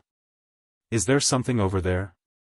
A woman in her 30s or 40s who was a full-time rich wife like Wang Ba's mother waved her hand in front of Wang Ba's mother who was stunned. She was dressed like a young lady in her 20s. And nothing. Wang Ba's mother snapped back to her senses from Yun Jian and shuddered. Yun Jian was new cruise's director and she was here. She was here for the family sports day. Wang Ba's mother was reprimanded by her husband, Wang Wugue. If she were to meet Yun Jian in the future, she must not offend her. Wang Ba's mother was a little afraid now. Wang Ba's mother, you were looking at that little girl over there, right? TSK. I really don't know whose parent she is. She's dressed so shabbily, yet she still has the nerve to participate in the parent-child sports day. The woman in the fancy dress looked at Yun Jian and complained. After that, the woman in the fancy dress glanced at Wang Ba's mother and asked, Wang Ba's mother, don't you think so? The woman's words made Wang Ba's mother shiver. What a joke. How could he say that the chairman of New Cruise was dressed shabbily? If she didn't know Yun Jian's identity, Wang Ba's mother would have agreed with the woman in the fancy dress. But now, she didn't dare to say anything. I'm going to the toilet. You guys talk. Wang Ba's mother found an excuse and hurried to the toilet. Coincidentally, she also avoided the topic. Really? You don't know what's good for you. Do you think you're so powerful? A woman in a fancy dress sneered as she walked towards Wang Ba's mother. By then, Wang Ba's mother had already left. The woman in the fancy dress was called Ding Yin. She was the mother of one of Xiao Yunju's female classmates. At the same time, she was a stay-at-home wife like Wang Ba's mother. Chapter 642. A female parent like Ding Yin, who was dressed to the nines, naturally had to chat with other parents. Even without Wang Ba's mother, she could still find new companions and chat with them with similar interests. Yun Jian was standing by the corridor outside Xiao Yunju's classroom window. She watched as Xiao Yunju sat neatly in the front row and listened to their homeroom teacher, Miss Lu. The new year had just started, so the homeroom teacher naturally had a lot to say. This meant that the parents present would have to wait for a while. It was already 8 in the morning when Yun Jian brought Xiao Yunju to the classroom. It was 8:30 now. The teacher spoke for half an hour about the things to take note of when school reopens, including the collection of winter vacation homework. Xiao Yunju was well behaved throughout the winter vacation. He had already completed his homework, so he was rather confident when the teacher collected his homework. After collecting the homework, the teacher spoke a little more about school reopening before she stood on the podium in Xiao Yunju's classroom and announced the official start of the Parent-Child Sports Day. Xiao Yunju and the rest of his classmates cheered excitedly when they heard the announcement. For a moment, cheers like, "Yay yay yay," and, "That's great," filled the entire building. Wuxia Elementary School was a school that placed emphasis on the students' physical health. The school placed more emphasis on the interaction between parents and children. Therefore, the school often held activities like the Parent-Child Sports Day. Now, may the parents standing at the door please enter the classroom. I'll talk about the rules of the sports day. Miss Lu opened the classroom door and shouted at the parents in the corridor. Hearing the teacher's words, the parents in the corridor entered the classroom one after another and stood beside their children's seats. Once the parents entered the classroom immediately became noisy. The homeroom teacher, Miss Lu, stood on the podium and slammed the table as she shouted, "Quiet! Quiet down and listen to me." As soon as she finished speaking, she saw a familiar figure. Yun Jian walked in from outside the classroom. She walked straight to Xiao Yunju's seat and stood not far from the podium. Looking at Yun Jian, Teacher Lu couldn't help but recall how she had misunderstood Yunju and helped Wang Ba to scold Yunju. Later, he even went to Yunju's sister, Yun Jian, to badmouth Yunju. In the end, the misunderstanding was cleared up. It turned out that Wang Ba had bullied Yunju. And the way Yun Jian swung the butterfly knife in front of him. At the thought of this, Teacher Lu couldn't help but tremble. She actually came too. "Sister!" Xiao Yunju shouted happily when he saw Yun Jian walking into the classroom. Then, he obediently folded his hands and placed them neatly on the desk as he watched the teacher speak. "Hee, you're Yunju's sister? Hello big sister, you're so pretty." Sitting next to Yunju was a pretty little girl who looked like a doll. She praised Yun Jian when she saw her and giggled at the same time. "Thank you, you're pretty too." Yun Jian nodded slightly. "Big sister, I'm Yunju's desk mate. My name is Duanli. Everyone calls me Chestnut. You can call me Chestnut too. Nice to meet you." The girl who called herself Duanli introduced herself to Yun Jian politely. Chapter 643. Xiao Yunju turned around and looked at Duanli happily. Of course. After that, no one spoke because Teacher Lu, who was standing on the podium, had already started speaking. The competition will start at 9 o'clock sharp. I took a look at the students in our class. Basically, most of their parents have already arrived. If there are students whose parents have something to do and can't come, then stay in our class's sports field and don't run around. Teacher Lu had already started speaking. After pausing for a moment, she continued, only the first and second grade children will be participating in this sports meet. There are a total of 10 classes, and when the ranking comes out, it will be the total score of the first and second grades. This time, the parent-child sports meet will be ranked according to the score of each class. Of course, we'll also select the 3 students and their parents with the highest scores from the first and second grades. We'll also select the first, second, and third grades. When the time comes, we'll award the students with a certificate. Of course, it's more difficult to win among the students in the second grade, so we'll just have to try our best. Teacher Lu stood on the podium and arranged all the events and rules of the competition. The sports meet held by Wuxia Elementary School was not targeted at the entire school. The third graders, including the third graders and above, were rather old. Therefore, the third, fourth, fifth, and sixth graders would have other sports meets. Since Wuxia Elementary School had better settings, it was dangerous for the first and second graders to participate in sports meets without their parents. With that in mind, the school purposely held a sports meet. In other words, the parents and children would participate in the sports meet together. Actually, most of the things that Ms. Lu said on the podium were ignored by both the parents and the students. Therefore, when it was 9 p.m. and the school broadcast the sports meet march, Ms. Lu clapped her hands and signaled the students to line up at the entrance. The parents followed the students all the way to the school field.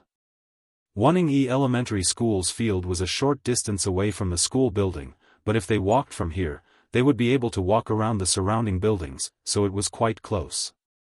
Wuxia Elementary School's field was huge. It looked endless, but it was actually just a standard 400m track. Most schools did not have plastic tracks at this time. They had primitive gravel tracks. As for the circles around the field, they were surrounded by protruding cement stones. However, they would not trip when one stepped on them. These things were only used to allow runners to see the size of the field and where the bends began and ended. However, the running track was indeed a standard 400m track. It was measured by the people who built the track. Teacher Lu led the students to a corner of the field where the running track would not be blocked. The field was covered in grass. There was a light drizzle in the morning, so there was still some dew on the grass. Some parents saw their children about to sit on the grass, so they ran over to stop them. In their eyes, the lawn was very dirty. It had rained in the morning, so the ground was full of muddy water.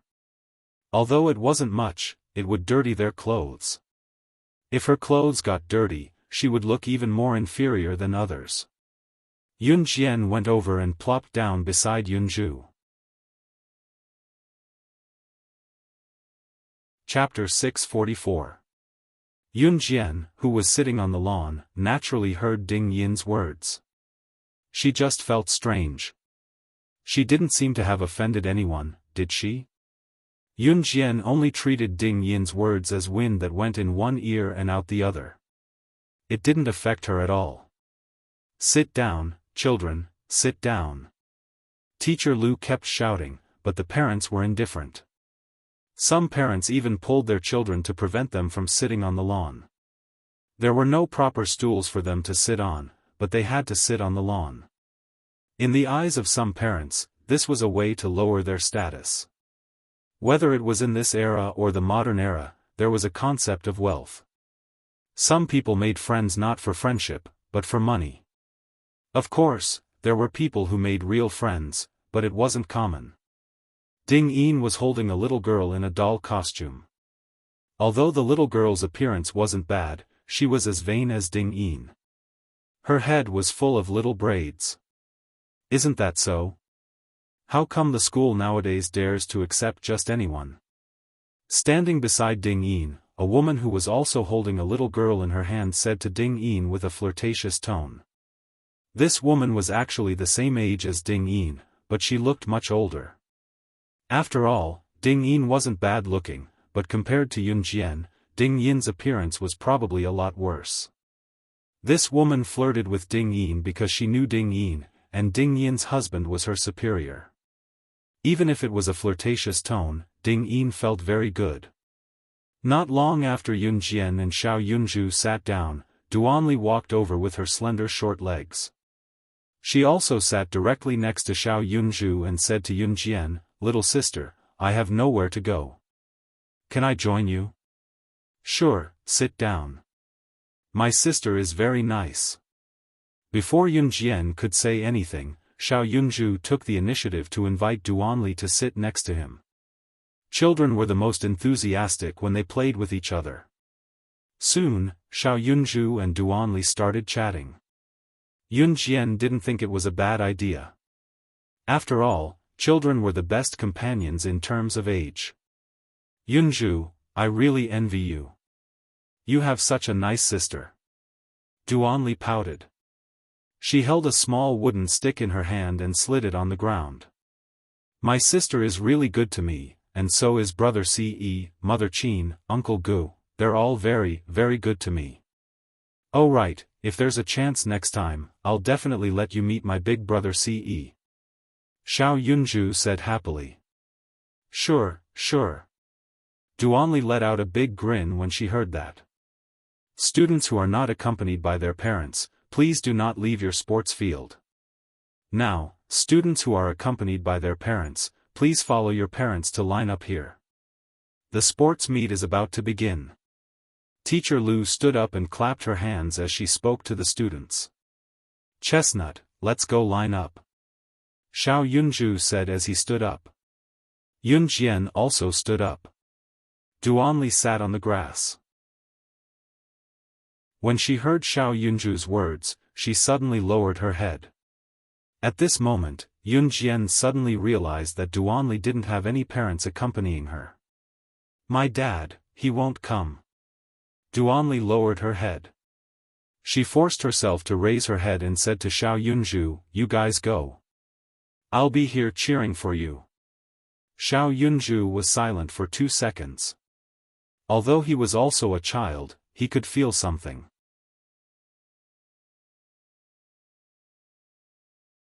Chapter 645. What about you, Yunzhu? Duanli was overjoyed, but then she thought about what would happen to Yunzhu if his sister went with her. "I'm a man, it's okay if I don't go." "You go. Chestnut, I'll cheer for you at the finish line." Xiao Yunzhu looked at Duanli and said generously. "But..." Duanli's doll-like eyes were about to burst into tears. She was touched, but she didn't dare to accept it. "It's okay, little Zhu has grown up. It's the same if I go with you." Yun Jian couldn't help but rub Duanli's head. She had to admit that even though it was her first time meeting Duanli, she was filled with joy. Thank you, Yunzhu, and thank you too, big sister." Duanli rubbed her eyes that were about to burst into tears. She accepted the kindness happily. For Duanli, she hadn't had any parental love since kindergarten. Her mother had passed away, and her father was an alcoholic who drank every day. She also had a 6-year-old sister who was in kindergarten. Therefore, Duanli had been very obedient since she was young, because she had to take care of her sister. However, her father liked to beat her and her sister whenever he drank. Little Duanli had never experienced a father's love. She was only 7 or 8 years old, but she was very obedient and took care of her sister. Sometimes, her father would beat her half to death when he was drunk. As for the school activities that required parents to come, Duanli's father never attended, so she didn't ask for it. If it weren't for the relevant department forcing Duanli's father to send Duanli back to school, Duanli wouldn't be here now. Therefore, when Xiao Yunzhu said that he would give his sister to her and let his sister accompany her to the competition, Duanli was very eager but didn't dare to accept his kindness. However, under the persuasion of Xiao Yunzhu and Yun Jian, Duanli accepted Yun Jian's kindness. "Little Zhu, tell the teacher that I'm going to the washroom. Your sister Lan Su is nearby. I'll make a call to see if your sister Lan Su can rush over." Yun Jian suddenly remembered that Lan Su lived near Wuning Elementary School, so she spoke to Xiao Yunzhu. Is Sister Lan Su nearby? Could he make it in time? If Sister Lan Su comes, then you can go with Chestnut, and Sister Lan Su can go with me. In that case, both of us can take part in the sports meeting. Xiao Yunju said to Yunjian with his round eyes. Yes. Yunjian nodded and patted Yunju's head. She instructed Yunju and Duanli to stay where they were and not run away while she walked towards the washroom. The reason why he went to the toilet was because he thought that if he made a phone call in the noisy sports field, the sound of the phone would probably be covered. After all, phones in this era weren't as convenient as modern phones. After making the call in the washroom and washing her hands, Yunjian came out of the washroom and saw Xiao Yunju waving at her from afar. Sister, the sports meeting is going to start soon. Is Sister Lan Su coming? Xiao Yunju asked urgently. In fact, Xiao Yunju also wanted to take part in the competition.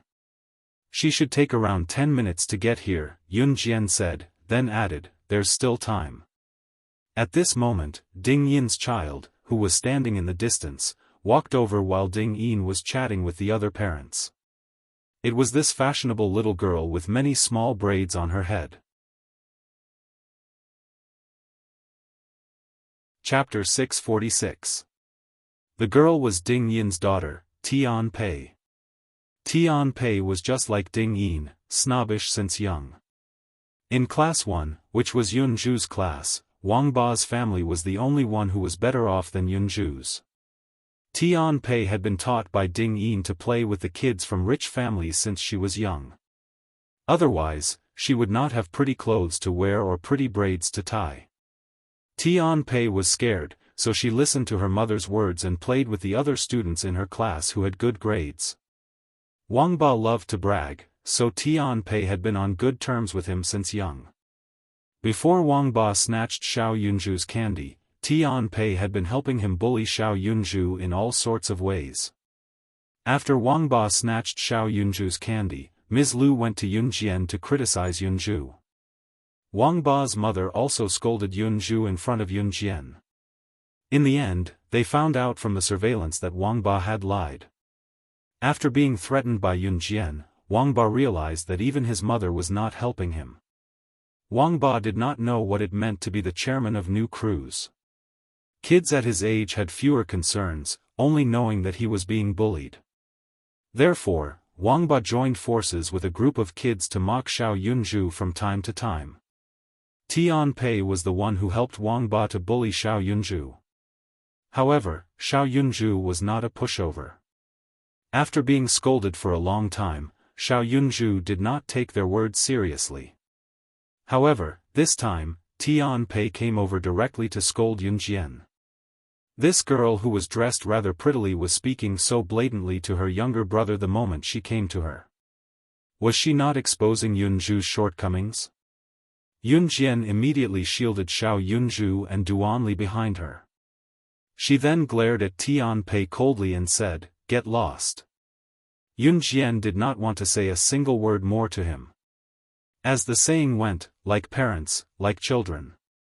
Yunjian had never been the kind of person who liked to meddle in other people's business, but she couldn't stand by and watch her people bully her brother. Yunju was her younger brother whom she had finally found after much difficulty. He meant a lot to her, so she would not allow anyone to bully him. You shameless woman.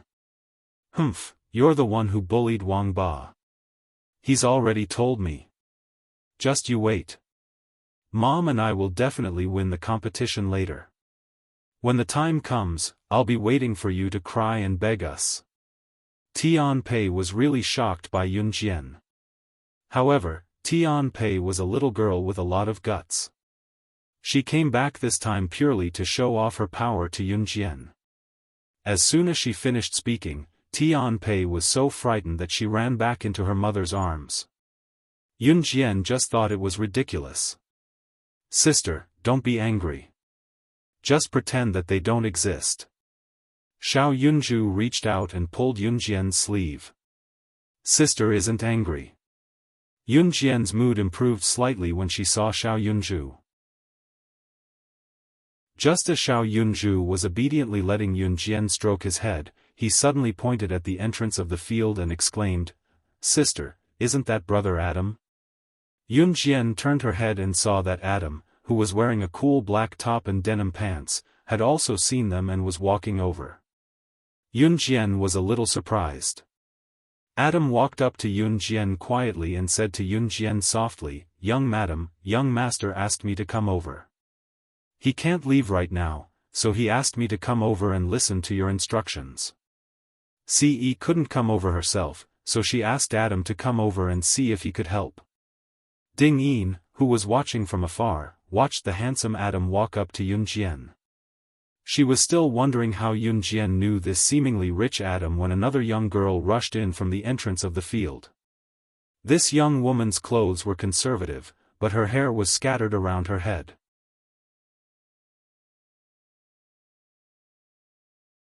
Chapter 647. Lan Su went around Adam to stand in front of Yun Jian. Lan Su was tall to begin with. She was half a head taller than Yun Jian, about 1.7 meters tall. Lan Su was dressed in black from head to toe, exuding an indescribable sense of beauty.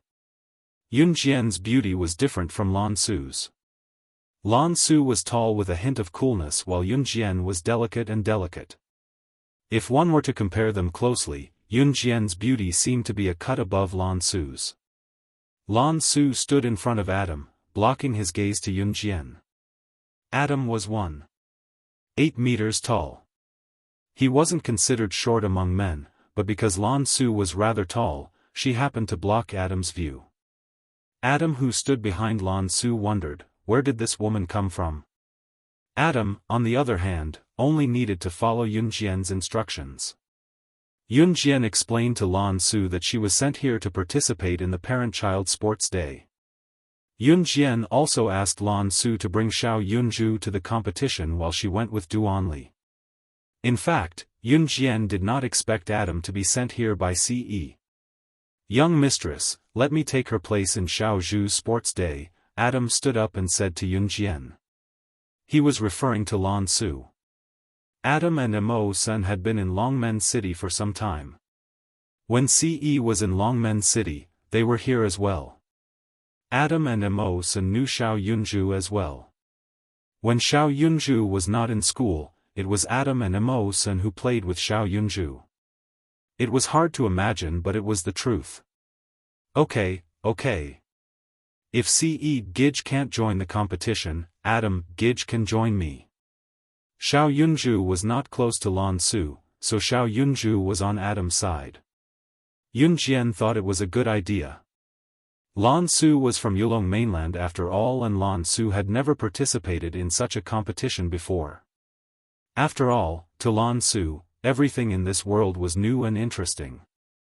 Since Adam could bring Xiao Yunzhu to the competition, there was no difference between a man and a woman. That's great, Chestnut. Both of us can join the sports day. Xiao Yunzhu turned to tell Duanli happily. Thank you, Yunzhu. Duanli was delighted as well.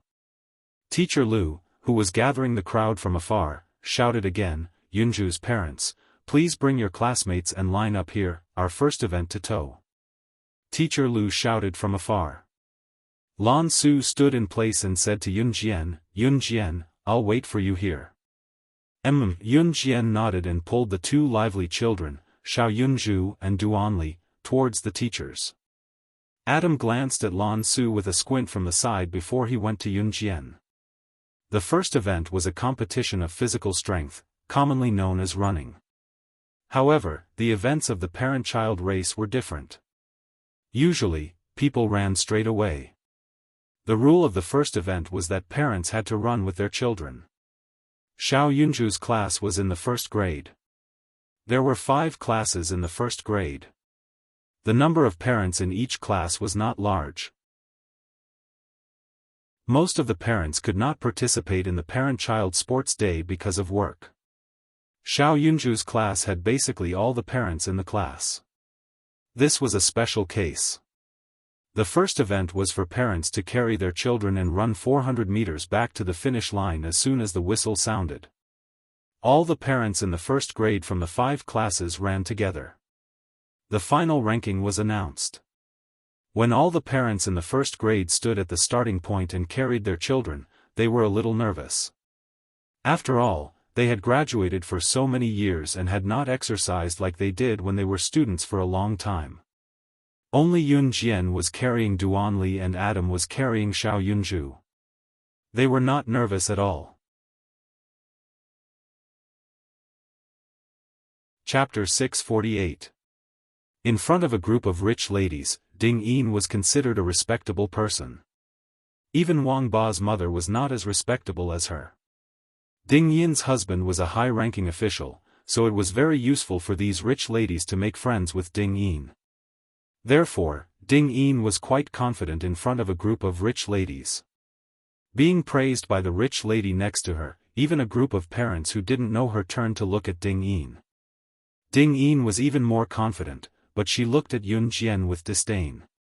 Then, Ding Yin replied confidently, as if she didn't treat the rich lady who was trying to be nice to her as a human being. It's okay. It's a marathon. Isn't it all about perseverance? The 400-meter dash is different. It requires physical strength to sprint all the way. What Ding Yin said was true, but the way she said it made the people around her unhappy. However, no one bothered to argue with Ding Yin or talk to her again. Of course, they didn't exclude the rich lady from just now.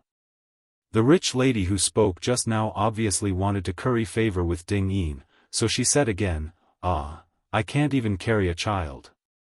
Sigh, I can't even run anymore. Now that I'm carrying a child, I can't even run anymore. But for a competition like this, I don't want to be ranked. Ding Yin, I think you can do it. Don't you work out in that gym every day? I think there's no doubt that you'll be the first place today. I guarantee it'll be you. The rich lady simply wanted to curry favor with Ding Yin, so she told her that Ding Yin worked out in the gym. Parents in this era liked to compare themselves. And in this era where the average income was not particularly high, people who could spend money to work out in the gym were symbols of the rich. It's my first time running with a child in my arms, but it's more than enough for me to compete with ordinary people. Ding Yin smiled slightly. She didn't have the slightest bit of modesty. Instead, she had the intention to show off. Most of the people present were disgusted by her words. Even the rich lady didn't say anything after that. The 400-meter dash was more tiring than the 800-meter dash, because the 400-meter dash was considered a sprint. A 400-meter dash required sprinting all the way. Even a normal 400-meter dash was very tiring, let alone carrying a child. Of course, the school did not require speed. Everyone present was a parent, and it was entirely up to them whether they wanted to run fast or slow. Of course, there was no lack of male parents who insisted on driving the whole team to speed up in order to show off. Parents, please get ready. When the whistle blows, the competition will begin. A teacher standing at the front of the group whistled and waited for the parents to quiet down before speaking up. At this time, every parent and the child in their arms had a sports number tag hanging on their chest. Hearing the referee's words, the parents standing in place became a little nervous. Yun Jian was carrying Duanli, Adam was carrying Xiao Yunju, and Adam was standing at the side. At this moment, Yun Jian and Adam didn't even have the slightest bit of fear in their hearts. Although Ding Yin spoke well, she was still very flustered in her heart. Everyone, get ready. Shoo. As soon as the referee blew the whistle, the parents standing at the starting line rushed out with their children in their arms. In fact, such an event was quite interesting in everyone's eyes. Therefore, under the tense atmosphere, everyone ran with all their might. The 400-meter dash wasn't suitable for jogging at the beginning. Therefore, all the parents strode forward with all their might. Ding Yin rushed to the front with her daughter, Tian Pei, in her arms. She was smug that she ran faster than some of the male parents. But in the next second, Ding Yin suddenly felt a figure overtake her like a bolt of lightning, rushing forward as fast as the wind. The teachers who were watching from the starting line were also shocked by the thin figure who suddenly overtook everyone and ran at the front. Chapter 649. Mom, they overtook us. Run. Hurry. After being overtaken by Yun Jian, Ding Yin's daughter, Tian Pei, couldn't accept it. Tian Pei buried herself in her mother's arms and struggled with all her might. Ding Yin herself wasn't convinced either. Hence, without Tian Pei's reminder, Ding Yin ran with all her might. However, the more she ran, the more strenuous it became. The further she ran, the greater the gravity on her feet. Before Ding Yin could regain her senses, another figure overtook her. Adam didn't run with all his might at first. He was carrying Xiao Yunju, so it could be considered easy. However, after Adam overtook Ding Yin, he began to chase after Yun Jian. However, Adam didn't dare to overtake Yun Jian. He only followed behind Yun Jian. What a joke! If the news of him overtaking young madam were to spread to his young master one day, he would be killed. Moreover, if Adam really wanted to overtake Yun Jian, he felt that he couldn't because Yun Jian's running speed was abnormally fast. The sun shone down diagonally. The morning sunlight was very abundant. However, this 400-meter track seemed to be opened only for Yun Jian and Adam. Ding Yin ran with more and more difficulty. She gradually slowed down. Although she worked out in the gym all year round, Ding Yin's physical strength didn't increase. She might be a little stronger than some male parents, but her physical strength couldn't compare to Yun Jian and Adam. Seeing that Adam overtook her with Yun Zhu in his arms, Tian Pei's missy temper immediately flared up. Ever since she was young, she had everything. She could get whatever she wanted. There was never anything that Tian Pei couldn't get. Moreover, after playing with Wang Ba for a long time, their personalities were more similar. Tian Pei started to throw a tantrum when she saw Adam carrying Xiao Yunju and easily catching up to Yun Jian. Tian Pei was held in Ding Yin's arms. She struggled desperately and cried, "No, I don't want to, I don't want to, I want to be first, I want to be first, I don't want to be overtaken by Yunju. I don't want to, I don't want to. Mom, hurry up, hurry up." As she spoke, Tian Pei used her sharp fingernails to grab Ding Yin's clothes. Ding Yin had been bragging at the beginning, but now that she had been surpassed by Yun Jian and Adam, her mood was already very complicated. In the end, when Tian Pei made such a fuss in her arms, Ding Yin's mood immediately worsened. Tian Pei. Stop right there. Stop messing around. Ding Yin immediately roared at Tian Pei. Tian Pei, who was startled by the roar, started to make a scene even more fiercely. Tian Pei had the personality of a rich young lady. At the same time, she was also very stubborn. Therefore, she hit and made a scene at Ding Yin. She did not care about her mother's ability at all. She was determined to achieve her goal. Ding Yin was originally still running, but when Tian Pei made such a fuss, she immediately became irritated. Moreover, Ding Yin was already very tired at this time. Her running speed became slower and slower, to the point that she was overtaken by countless male parents carrying their children. At this moment, Yun Jian and Adam had already rushed towards the finish line with Duanli and Xiao Yunju in their arms. Upon closer inspection, there was not even a single drop of sweat on Yun Jian and Adam's faces. Duanli and Xiao Yunju were very happy. They held hands and jumped in circles, shouting, "We won," and other things like that. Yun Jian only smiled slightly. As for Ding Yin, when she reached the finish line while arguing with her daughter, she was already in the 20th place. As a result, the words that Ding Yin had boasted in front of all the parents were instantly proven true. Many parents hid in a corner and secretly laughed at her. Chapter 650. After the parents of the second graders finished competing, the first segment of the competition ended and the morning competition came to an end. After the morning competition ended, Yun Jian, Lan Su, and Adam went to a nearby noodle restaurant for lunch. They ordered a bowl of pickled vegetable ramen. The pickled vegetable ramen was delicious. After Yun Jian and the other two finished their lunch and returned to Wuning Elementary School, the afternoon competition began. Xiao Yunju and the others had lunch at school. There were 3 major competitions for the Parent and Child Sports Day. The first was the Parent and Child Sports Day, where the parents carried their children as they ran. This competition ended in the morning. The second competition had nothing to do with the parents. The second competition was between the students themselves. The third competition was between the parents and the other parents.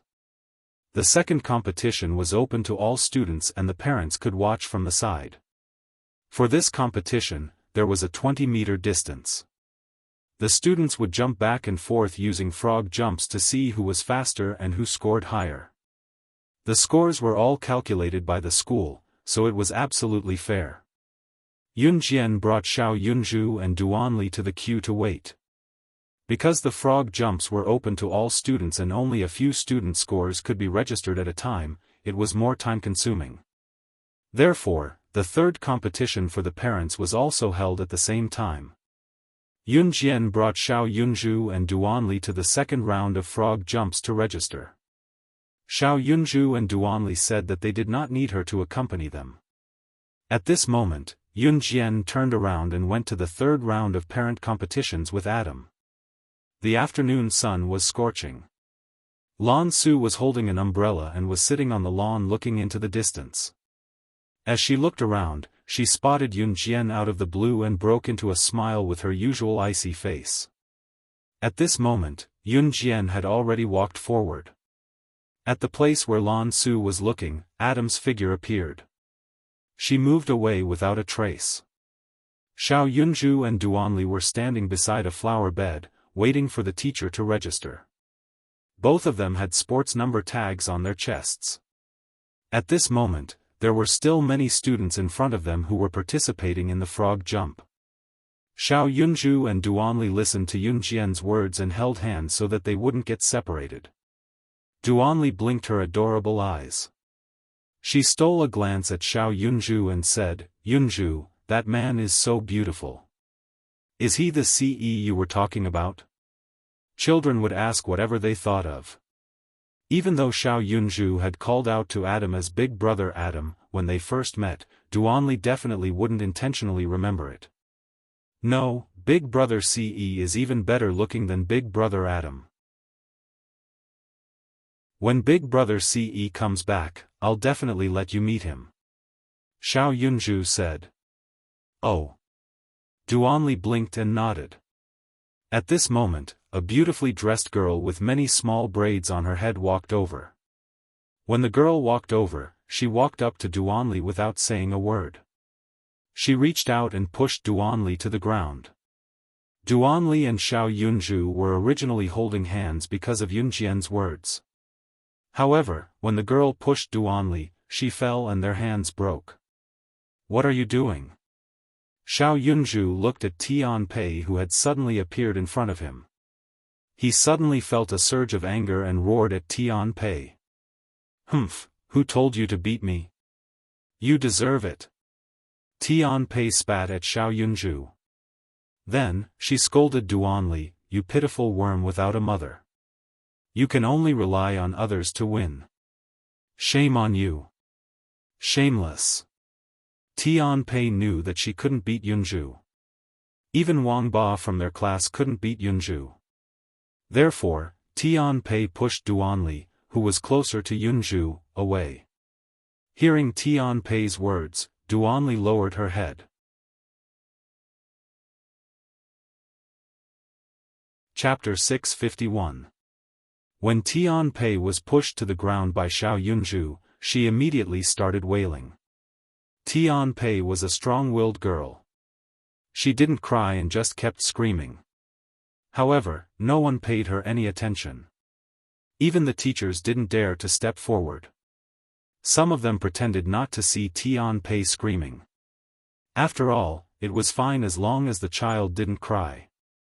The reason why the teachers didn't dare to step forward was because they had all seen what had happened during the competition. Tian Pei had yelled and screamed in her mother's arms when she hadn't gotten first place. She had even hit her own mother. To the teachers, this kind of student was the scariest. After all, if such a student went over to help, she might not be able to explain herself and might even hit the teachers. Xiao Yunju snorted at Tian Pei, who was pushed to the ground by him. He walked over to hold her hand and continued to line up. Xiao Yunju was actually quite strong. Back then, Wang Ba had a strong body and asked Xiao Yunju for candy. Later, Xiao Yunju refused to give it to him and Wang Ba snatched it from him. In the end, Xiao Yunju pushed Wang Ba's fat body to the ground. Xiao Yunju was quite strong. Seeing that Yunju pushed her down and left, Tian Pei stopped yelling and could only get up on her own to join the queue with her tail between her legs. Yunjian and Adam arrived at the venue of the third event. The three events set up by Wuning Elementary School were very interesting. The first event was a parent-child run. Parents and children participated in it together. The second event was a frog jumping competition between children and children. The third event was a hula hoop competition. This event was specifically targeted at parents. The school's intention was that as long as the children's competition was complete, the parents' entertainment couldn't be neglected. Moreover, this sports meet was prepared for the children and parents. Of course, it should be as fun as possible. Yunjian and Adam soon arrived at the venue of the third event.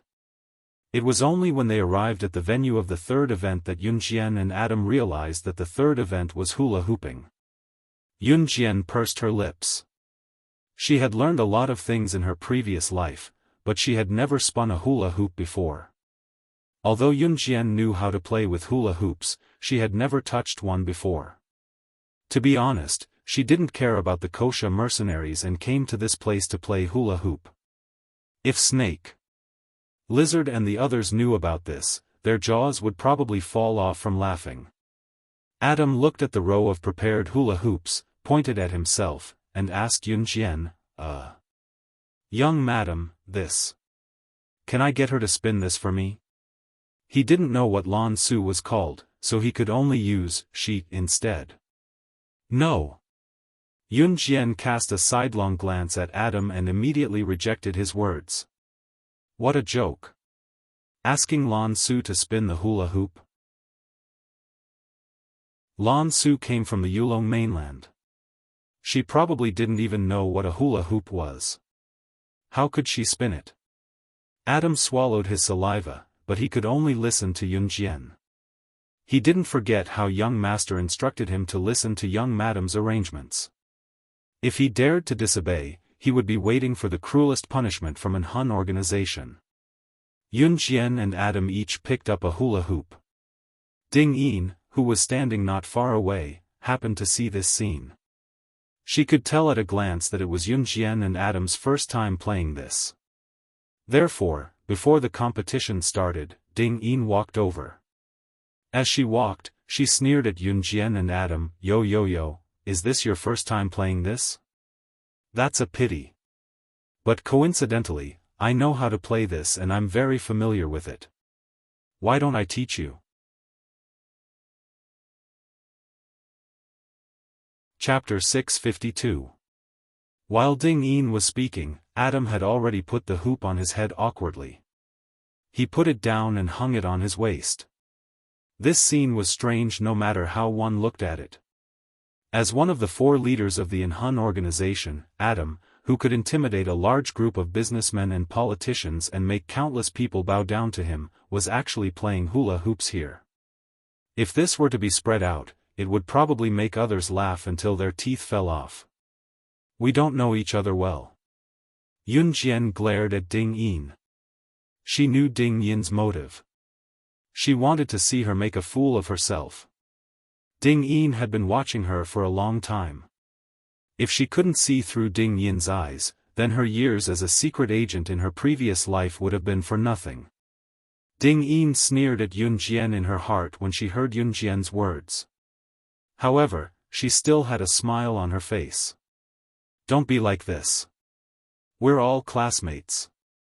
I'm just helping you. You don't know how to play this. This is how it should be played. As she spoke, Ding Yin took the hula hoop off her head and placed it on her waist with one hand. Then, Ding Yin grabbed the hoop with both hands. She suddenly let go and her waist started spinning with the hoop. Like this. Just spin it. Follow me, Ding Yin said in a disdainful tone. Then, she glanced at Yun Jian from the side and said in disdain. Ding Yin's figure wasn't particularly slender. After giving birth, her figure had grown even more out of shape. Therefore, the way Ding Yin spun the hoop looked like she was secretly laughing. After all, the competition hadn't started yet. She was already spinning the hoop. Yun Jian found it funny, but she didn't say it out loud. Parents, the competition is about to start. Please get ready, the teacher said. The competition was about to start. Xiao Yunju's parents were all ready. Because there was a limited number of hula hoop, the competition was a competition between the parents of each class. Of course, the final result would depend on who spun the most hoop. After Ding Yin was done showing off, she walked back to her place. She was about to turn into a hula hoop. Yun Jian held the hula hoop with one hand. She stood still and did not move. When the teachers confirmed the parent sports number tags again, the competition was about to begin. At this time, Yun Jian grabbed the hula hoop and planned to put it on her head and waist like Adam, who had put it on his head and waist early in the morning. However, just as she raised the hula hoop, before her hand could put it on her head, suddenly, Yun Jian heard a soft, "chi" sound from afar. What a familiar voice. Yun Jian narrowed her eyes. Adam was about to grab the hula hoop, but at the same time, he felt that something was wrong. The parents standing at the side did what they were supposed to do as usual. Not long after Yun Jian heard the soft sound, she suddenly raised the hula hoop in her hand and threw it into the air. The hula hoop seemed to be used as a shield by Yun Jian. She swung the hula hoop very hard, but controlled it so that it did not hit the people around her. Ding Yin was standing on Yun Jian's left. She screamed when Yun Jian raised the hula hoop in the air. Ding Yin reacted quickly. She screamed and scolded Yun Jian loudly. Why did you raise the hula hoop all of a sudden? Are you trying to scare me to death? Ding Yin's round hoop attracted the attention of all the parents around her. Just as Ding Yin finished speaking, a loud "chi" sound was heard. With a swoosh, a bullet that was hit by the hula hoop and stopped in its tracks fell in front of Yun Jian. This scene was seen by many parents. Ding Yin also happened to see this scene. Then there was a dead silence. Everyone's heart sank. Yun Jian's red lips moved slightly. There's a sniper. Run. Chapter 653. Although Yun Jian had been reborn, she was now in frequent contact with the organizations from her previous life. She had even appeared to exterminate the Inferno Ring. As a result, her current identity might have attracted a lot of attention. She didn't expect to encounter a sniper here. After all, this was a public place. However, she couldn't rule out the possibility that some assassins and secret agents would deliberately kill people in public to clear their names. Yun Jian narrowed her eyes. Her reaction was the fastest. When they heard that there was a sniper, the parents standing in the distance didn't react. Even the group of parents standing near Yun Jian, including Ding Yin, hadn't recovered from the shock. Sniper? To them, snipers were people who didn't have anything to do with their lives. To most ordinary people, assassins, secret agents, mercenaries, and special forces were all existences that were very far away from them. Perhaps in comparison, the existence of special forces was more relevant to their lives. Therefore, when Yun Jian's words came out, most of the parents present, including the teachers, looked at the scene in front of them with confused expressions. It wasn't until Yun Jian's voice came out again that most of the parents present came back to their senses. Run. If you don't want to die, find a place to hide. The word die rang the alarm bells of everyone present. Ah! At this time, the crowd was replaced by screams. Some of the parents with quick reactions didn't even verify whether it was true or not. They ran to the competition area where their children were at, grabbed their children, and hid. As for Ding Yin, who was slower to react, she stood there stupidly. She was so scared that she couldn't even lift her feet.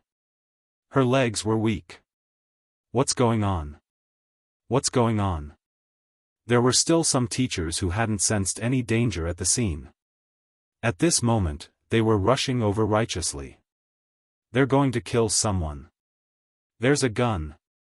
There's a bullet. Some parents ran past the teachers who were rushing over, shouting as they ran.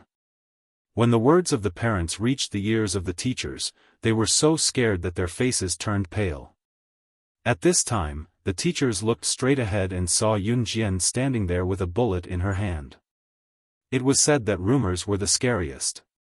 The truth could be said to be false, and the false could be said to be true.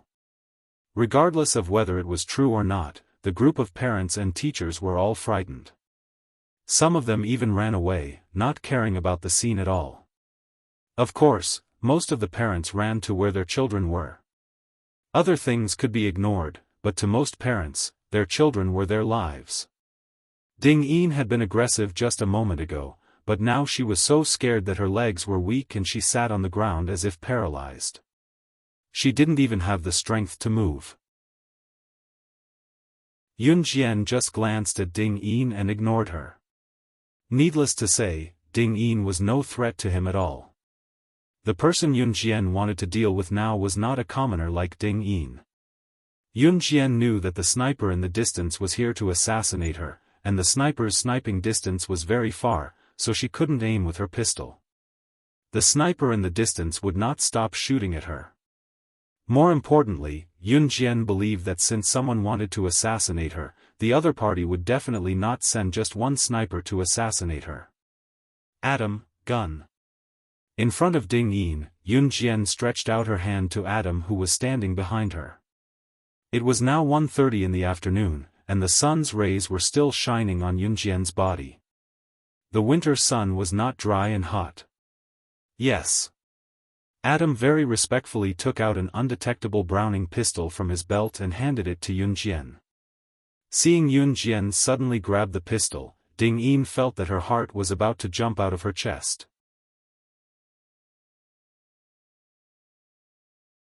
Chapter 654. After Yun Jian took the gun, the sound of a sniper rifle could be heard from a distance where most people couldn't hear.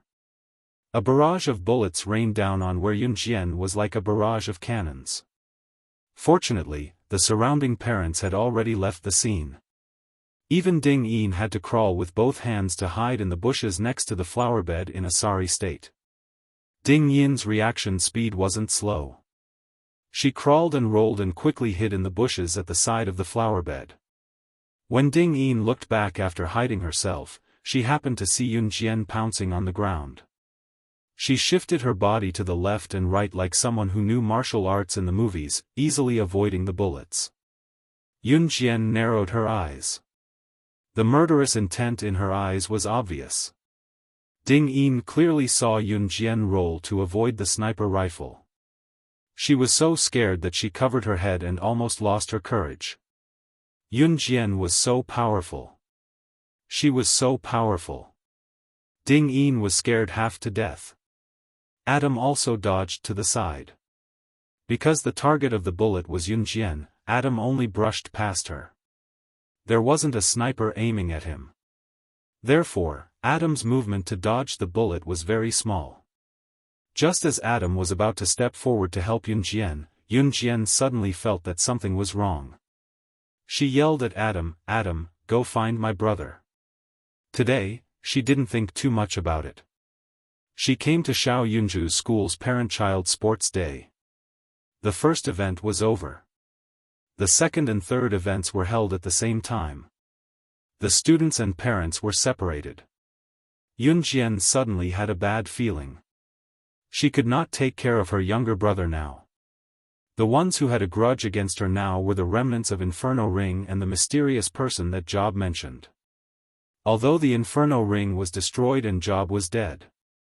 She learned from Job that the mastermind behind the Inferno Ring wasn't Job, but a mysterious person. Yunjian had no way of knowing who this mysterious person was, but Job's Tai Jin gang had not been eliminated yet. Since the Inferno Ring had captured Xiao Yunju in her past life, they must have known about her and Xiao Yunju. This was what Yunjian was most worried about. This group of snipers clearly knew that they would not be able to kill him. Could it be that their target was Xiao Yunju? Just thinking about it made Yunjian's heart turn cold. She would never allow Xiao Yunju to be captured by her again. Absolutely not. Yes. Adam replied. Then, he turned around and ran towards Xiao Yunju and the others. The scene was already a mess. Some parents were frightened and ran into the school building, cafeteria, and other places to wait for help. Most of the parents took their children and hid in the flower beds, not daring to make a sound. The snipers did not intend to kill the parents or children in the school, but they caused a lot of chaos. After Yunjian dodged the barrage of bullets from the snipers, she took advantage of the time when the snipers were reloading their sniper rifles to run towards Xiao Yunju like a rocket. Seeing that there was no danger, Ding Yin crawled out of the flower beds. She was trembling, but she still hid behind the crowd and chased after Yunjian. Ding Yin's daughter, Tian Pei, was in the same place as Xiao Yunju, so Ding Yin and Yunjian ran together. Adam ran to the place where Xiao Yunju and Duanli were playing with frogs. Yunjian was right behind him. "Miss. Yunju is over there. He was taken away by a strange uncle. Hurry up and save him." Yunjian had just arrived when Duanli ran over. Duanli's small body was trembling, but she suppressed her fear and told Yunjian the whole story clearly. Chapter 655. Sure enough, this group of people's target was her brother. Yunjian suddenly felt a surge of anger. Yunjian knew that if her brother was kidnapped by this group of people again, it would be the same as in her previous life. The scene of her brother's death in her previous life appeared in her mind once again. Yunjian suddenly became angry. She did not wait for Duanli to finish speaking and rushed towards the man in black who was holding Xiao Yunju at the entrance. Ding Yin ran over and easily found Tian Pei, who was hiding in the corner. She was so scared that she did not even know who she was. She pulled Tian Pei into her arms and hid in the corner as she watched Yunjian rush towards the man who was trying to kidnap Xiao Yunju. Yunjian's figure was faintly discernible under the afternoon sun. Her long hair flowed elegantly, giving off a kind of gentle beauty. However, this was not what people were concerned about. As Yunjian ran, she conveniently hid the Browning pistol that Adam gave her into the pocket of her loose track pants. The belt of her track pants was loose. Yunjian did not even need to lower her head to hide the Browning pistol in her pocket. Then, she took out the butterfly knife that she always carried with her from her pocket. Because she was afraid that the gun would hurt Xiao Yunju, Yunjian did not plan to use a gun at all. Yunjian opened the butterfly knife. She bit the butterfly knife by her mouth and ran forward with both hands. This butterfly knife was newly bought by Yunjian. It was different from the one she used to destroy the Inferno Ring. Yunjian had already thrown away the butterfly knife that she picked out from the army. This was because the previous butterfly knife was stained with the blood of the Inferno Ring. Usually, after Yunjian killed someone with a butterfly knife, she would change it. This was because she felt that a knife stained with other people's blood was not clean. However, the knife in Yunjian's hand was new. Therefore, she was not afraid that it would be dirty when she bit it. Yunjian bit the butterfly knife. She ran with both hands, and her speed was several times faster than running with the butterfly knife. Everyone who stood afar, Ding Yin, Tian Pei, Wang Ba's mother, Duanli, Adam who stood where they were, and Lan Su who came later, saw her sprinting like the wind. This was probably the fastest running speed Yunjian had ever run in her life. Yunjian continued to walk forward. Her eyes were glowing red and filled with murderous intent. Even the man who was carrying Xiao Yunju sensed it. She bit the knife in her mouth. Isn't she afraid of swallowing it? What is she trying to do? A group of people who had hidden themselves were watching Yunjian as if they were watching a show once they were in hiding. At this moment, a series of sniper rifle bullets could be heard. The people hiding in the surroundings immediately shut their mouths, not daring to make a sound. However, they also realized that the bullets were all aimed at Yunjian. Yunjian narrowed her eyes. She bit the butterfly knife, rolled forward twice, jumped up, and continued to chase after the man. The sniper rifle continued to fire. Even some of the parents who were hiding and watching the situation could see it. This group of snipers' target was Yunjian. Yunjian's action of rolling to avoid the bullet stunned everyone present. After all, no one dared to compete with bullets in terms of speed. However, Yunjian dared. Not only did she dare, but she also dared to chase after someone under the sniper's fire. Yunju was taken away by the bad uncle. She deserves it. It's best if she dies. Suddenly, a girl's voice came from afar. Although Yunjian was running, she heard it clearly. The voice came from Tian Pei.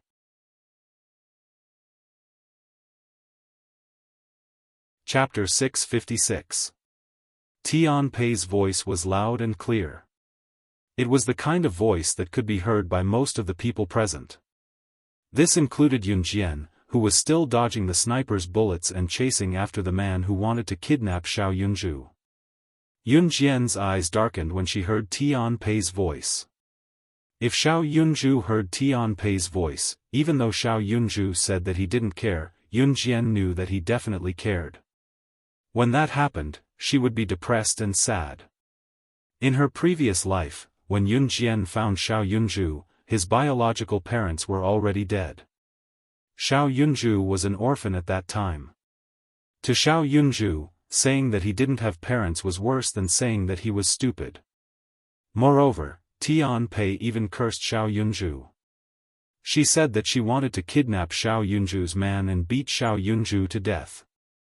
In her previous life, the scene of Xiao Yunju's head being cut off surfaced in Yunjian's mind. Yunjian was furious and ran faster.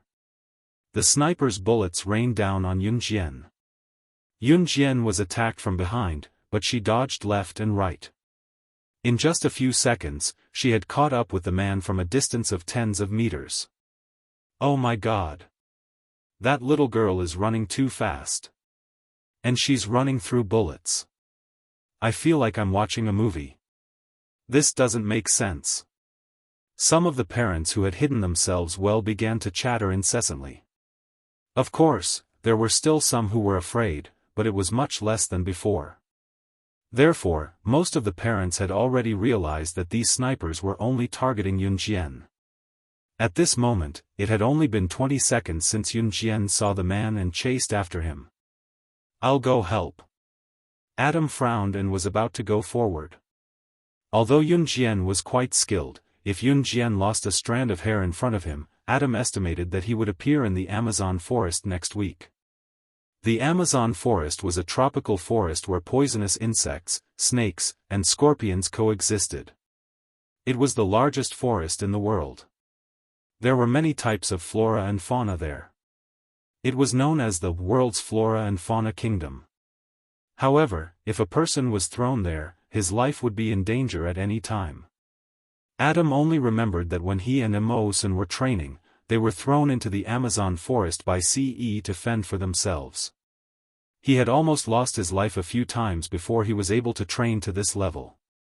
Although Adam wouldn't lose his life there, if he really let Yunjian get hurt in front of him, he estimated that he would appear in the Amazon forest next week.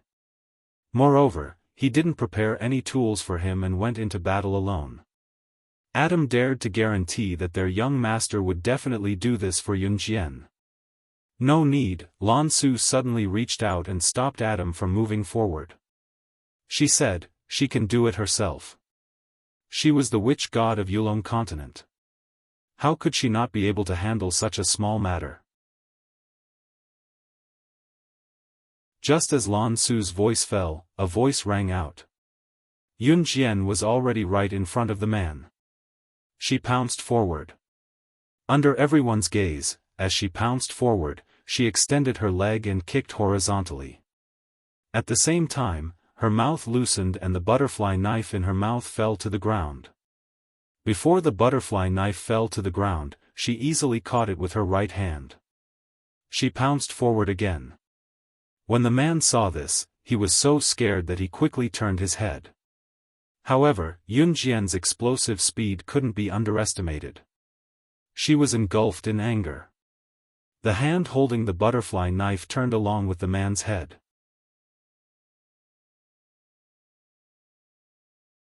Chapter 657. The man who was carrying the unconscious Xiao Yunju was clearly quite capable. Judging from his skills, he did not look like a second-rate killer. He could at least be considered a high-level killer. A high-level killer could kill 50 normal people. This was because a high-level killer's standard was similar to an advanced special forces soldier's. Of course, the advanced special forces soldiers here did not refer to people like Chu Ning and Chu Xiangnan who had earned the title because of Yunjian, but those who were truly capable. However, Chu Ning and the rest would become advanced special forces soldiers with real capabilities sooner or later. Usually, an official member of the advanced special forces who had undergone the most brutal training could take on 50 normal people alone. It was definitely not an exaggeration. However, such an existence had been killed on the spot by Yunjian with a stab to his temple. Leaving these profound questions aside, just the fact that Yunjian had killed someone was enough to scare everyone present out of their wits. Seeing someone kill someone in their imagination was definitely not as intense and shocking as seeing it in real life. Something like this had happened right in front of them, and the killer was the sister of their child's classmate from the same school. This feeling was definitely not as intense as they had imagined. After Yunjian killed the man, she carried Xiao Yunju back from the man's shoulder before he fell to the ground. Xiao Yunju had been knocked out by the man and was unconscious at the moment. After Yunjian carried Xiao Yunju, she did not even want the butterfly knife and retreated quite a distance from where she stood. Just as Lan Su reached out to stop Adam from helping Yunjian, Lan Su and Adam had already disappeared from where they were. No one present knew what Lan Su and Adam had gone to do, and no one wanted to find out. Yunjian hid behind a flower bed where the sniper could not aim. She checked Xiao Yunju from left to right and found that Xiao Yunju was only knocked out and was not a hindrance. It wouldn't affect the brain either. Just as Yunjian flashed into the flower bed with Xiao Yunju, the crowd had already exploded. Ah! Ah! Ah! Kill, kill, kill, kill, they're killing people. Someone was so frightened that he was trembling with fear, shouting and yelling at the same time. Then, a large group of female parents screamed in fright. For a moment, the whole place was in an uproar. After all, everyone present was a parent, and most of them were female. The male parents had already gone to work. For parent-child sports events, most of them were female parents. However, when they saw such a bloody scene, the group of female parents were so scared that they were trembling. Even their necks were trembling. Yunjian placed Xiao Yunju in the flower bed. "Miss. How is Yunju? Is he okay?" Just as Yunjian placed Xiao Yunju in the flower bed, Duanli had already rushed over from the other side. Yunjian frowned. She didn't see Lan Su and Adam, but she knew that they must have gone to deal with the sniper in the distance. So when Duanli ran over, Yun Jian didn't stop her. Chestnut, look after Xiao Zhu for me. Yun Jian gently moved Xiao Yunju's head to Duanli's calf. Okay. Duanli nodded heavily. Yun Jian walked out of the flower bed. She walked over to the dead man's temple and pulled out the butterfly knife in front of the group of parents who were shivering and looking at her. Then, she walked towards Ding Yin and Tian Pei. Ding Yin and Tian Pei saw the scene just now and were already squatting on the ground, trembling in fear. Both of them were indescribably terrified when they saw Yun Jian coming over. Swish, suddenly, Yun Jian threw out the butterfly knife. Ah! Ding Yin and Tian Pei screamed at the same time. You're tuning into the Xiaofan's Wuxia Tales YouTube channel. Don't forget to subscribe and join us on this journey to catch the most captivating stories.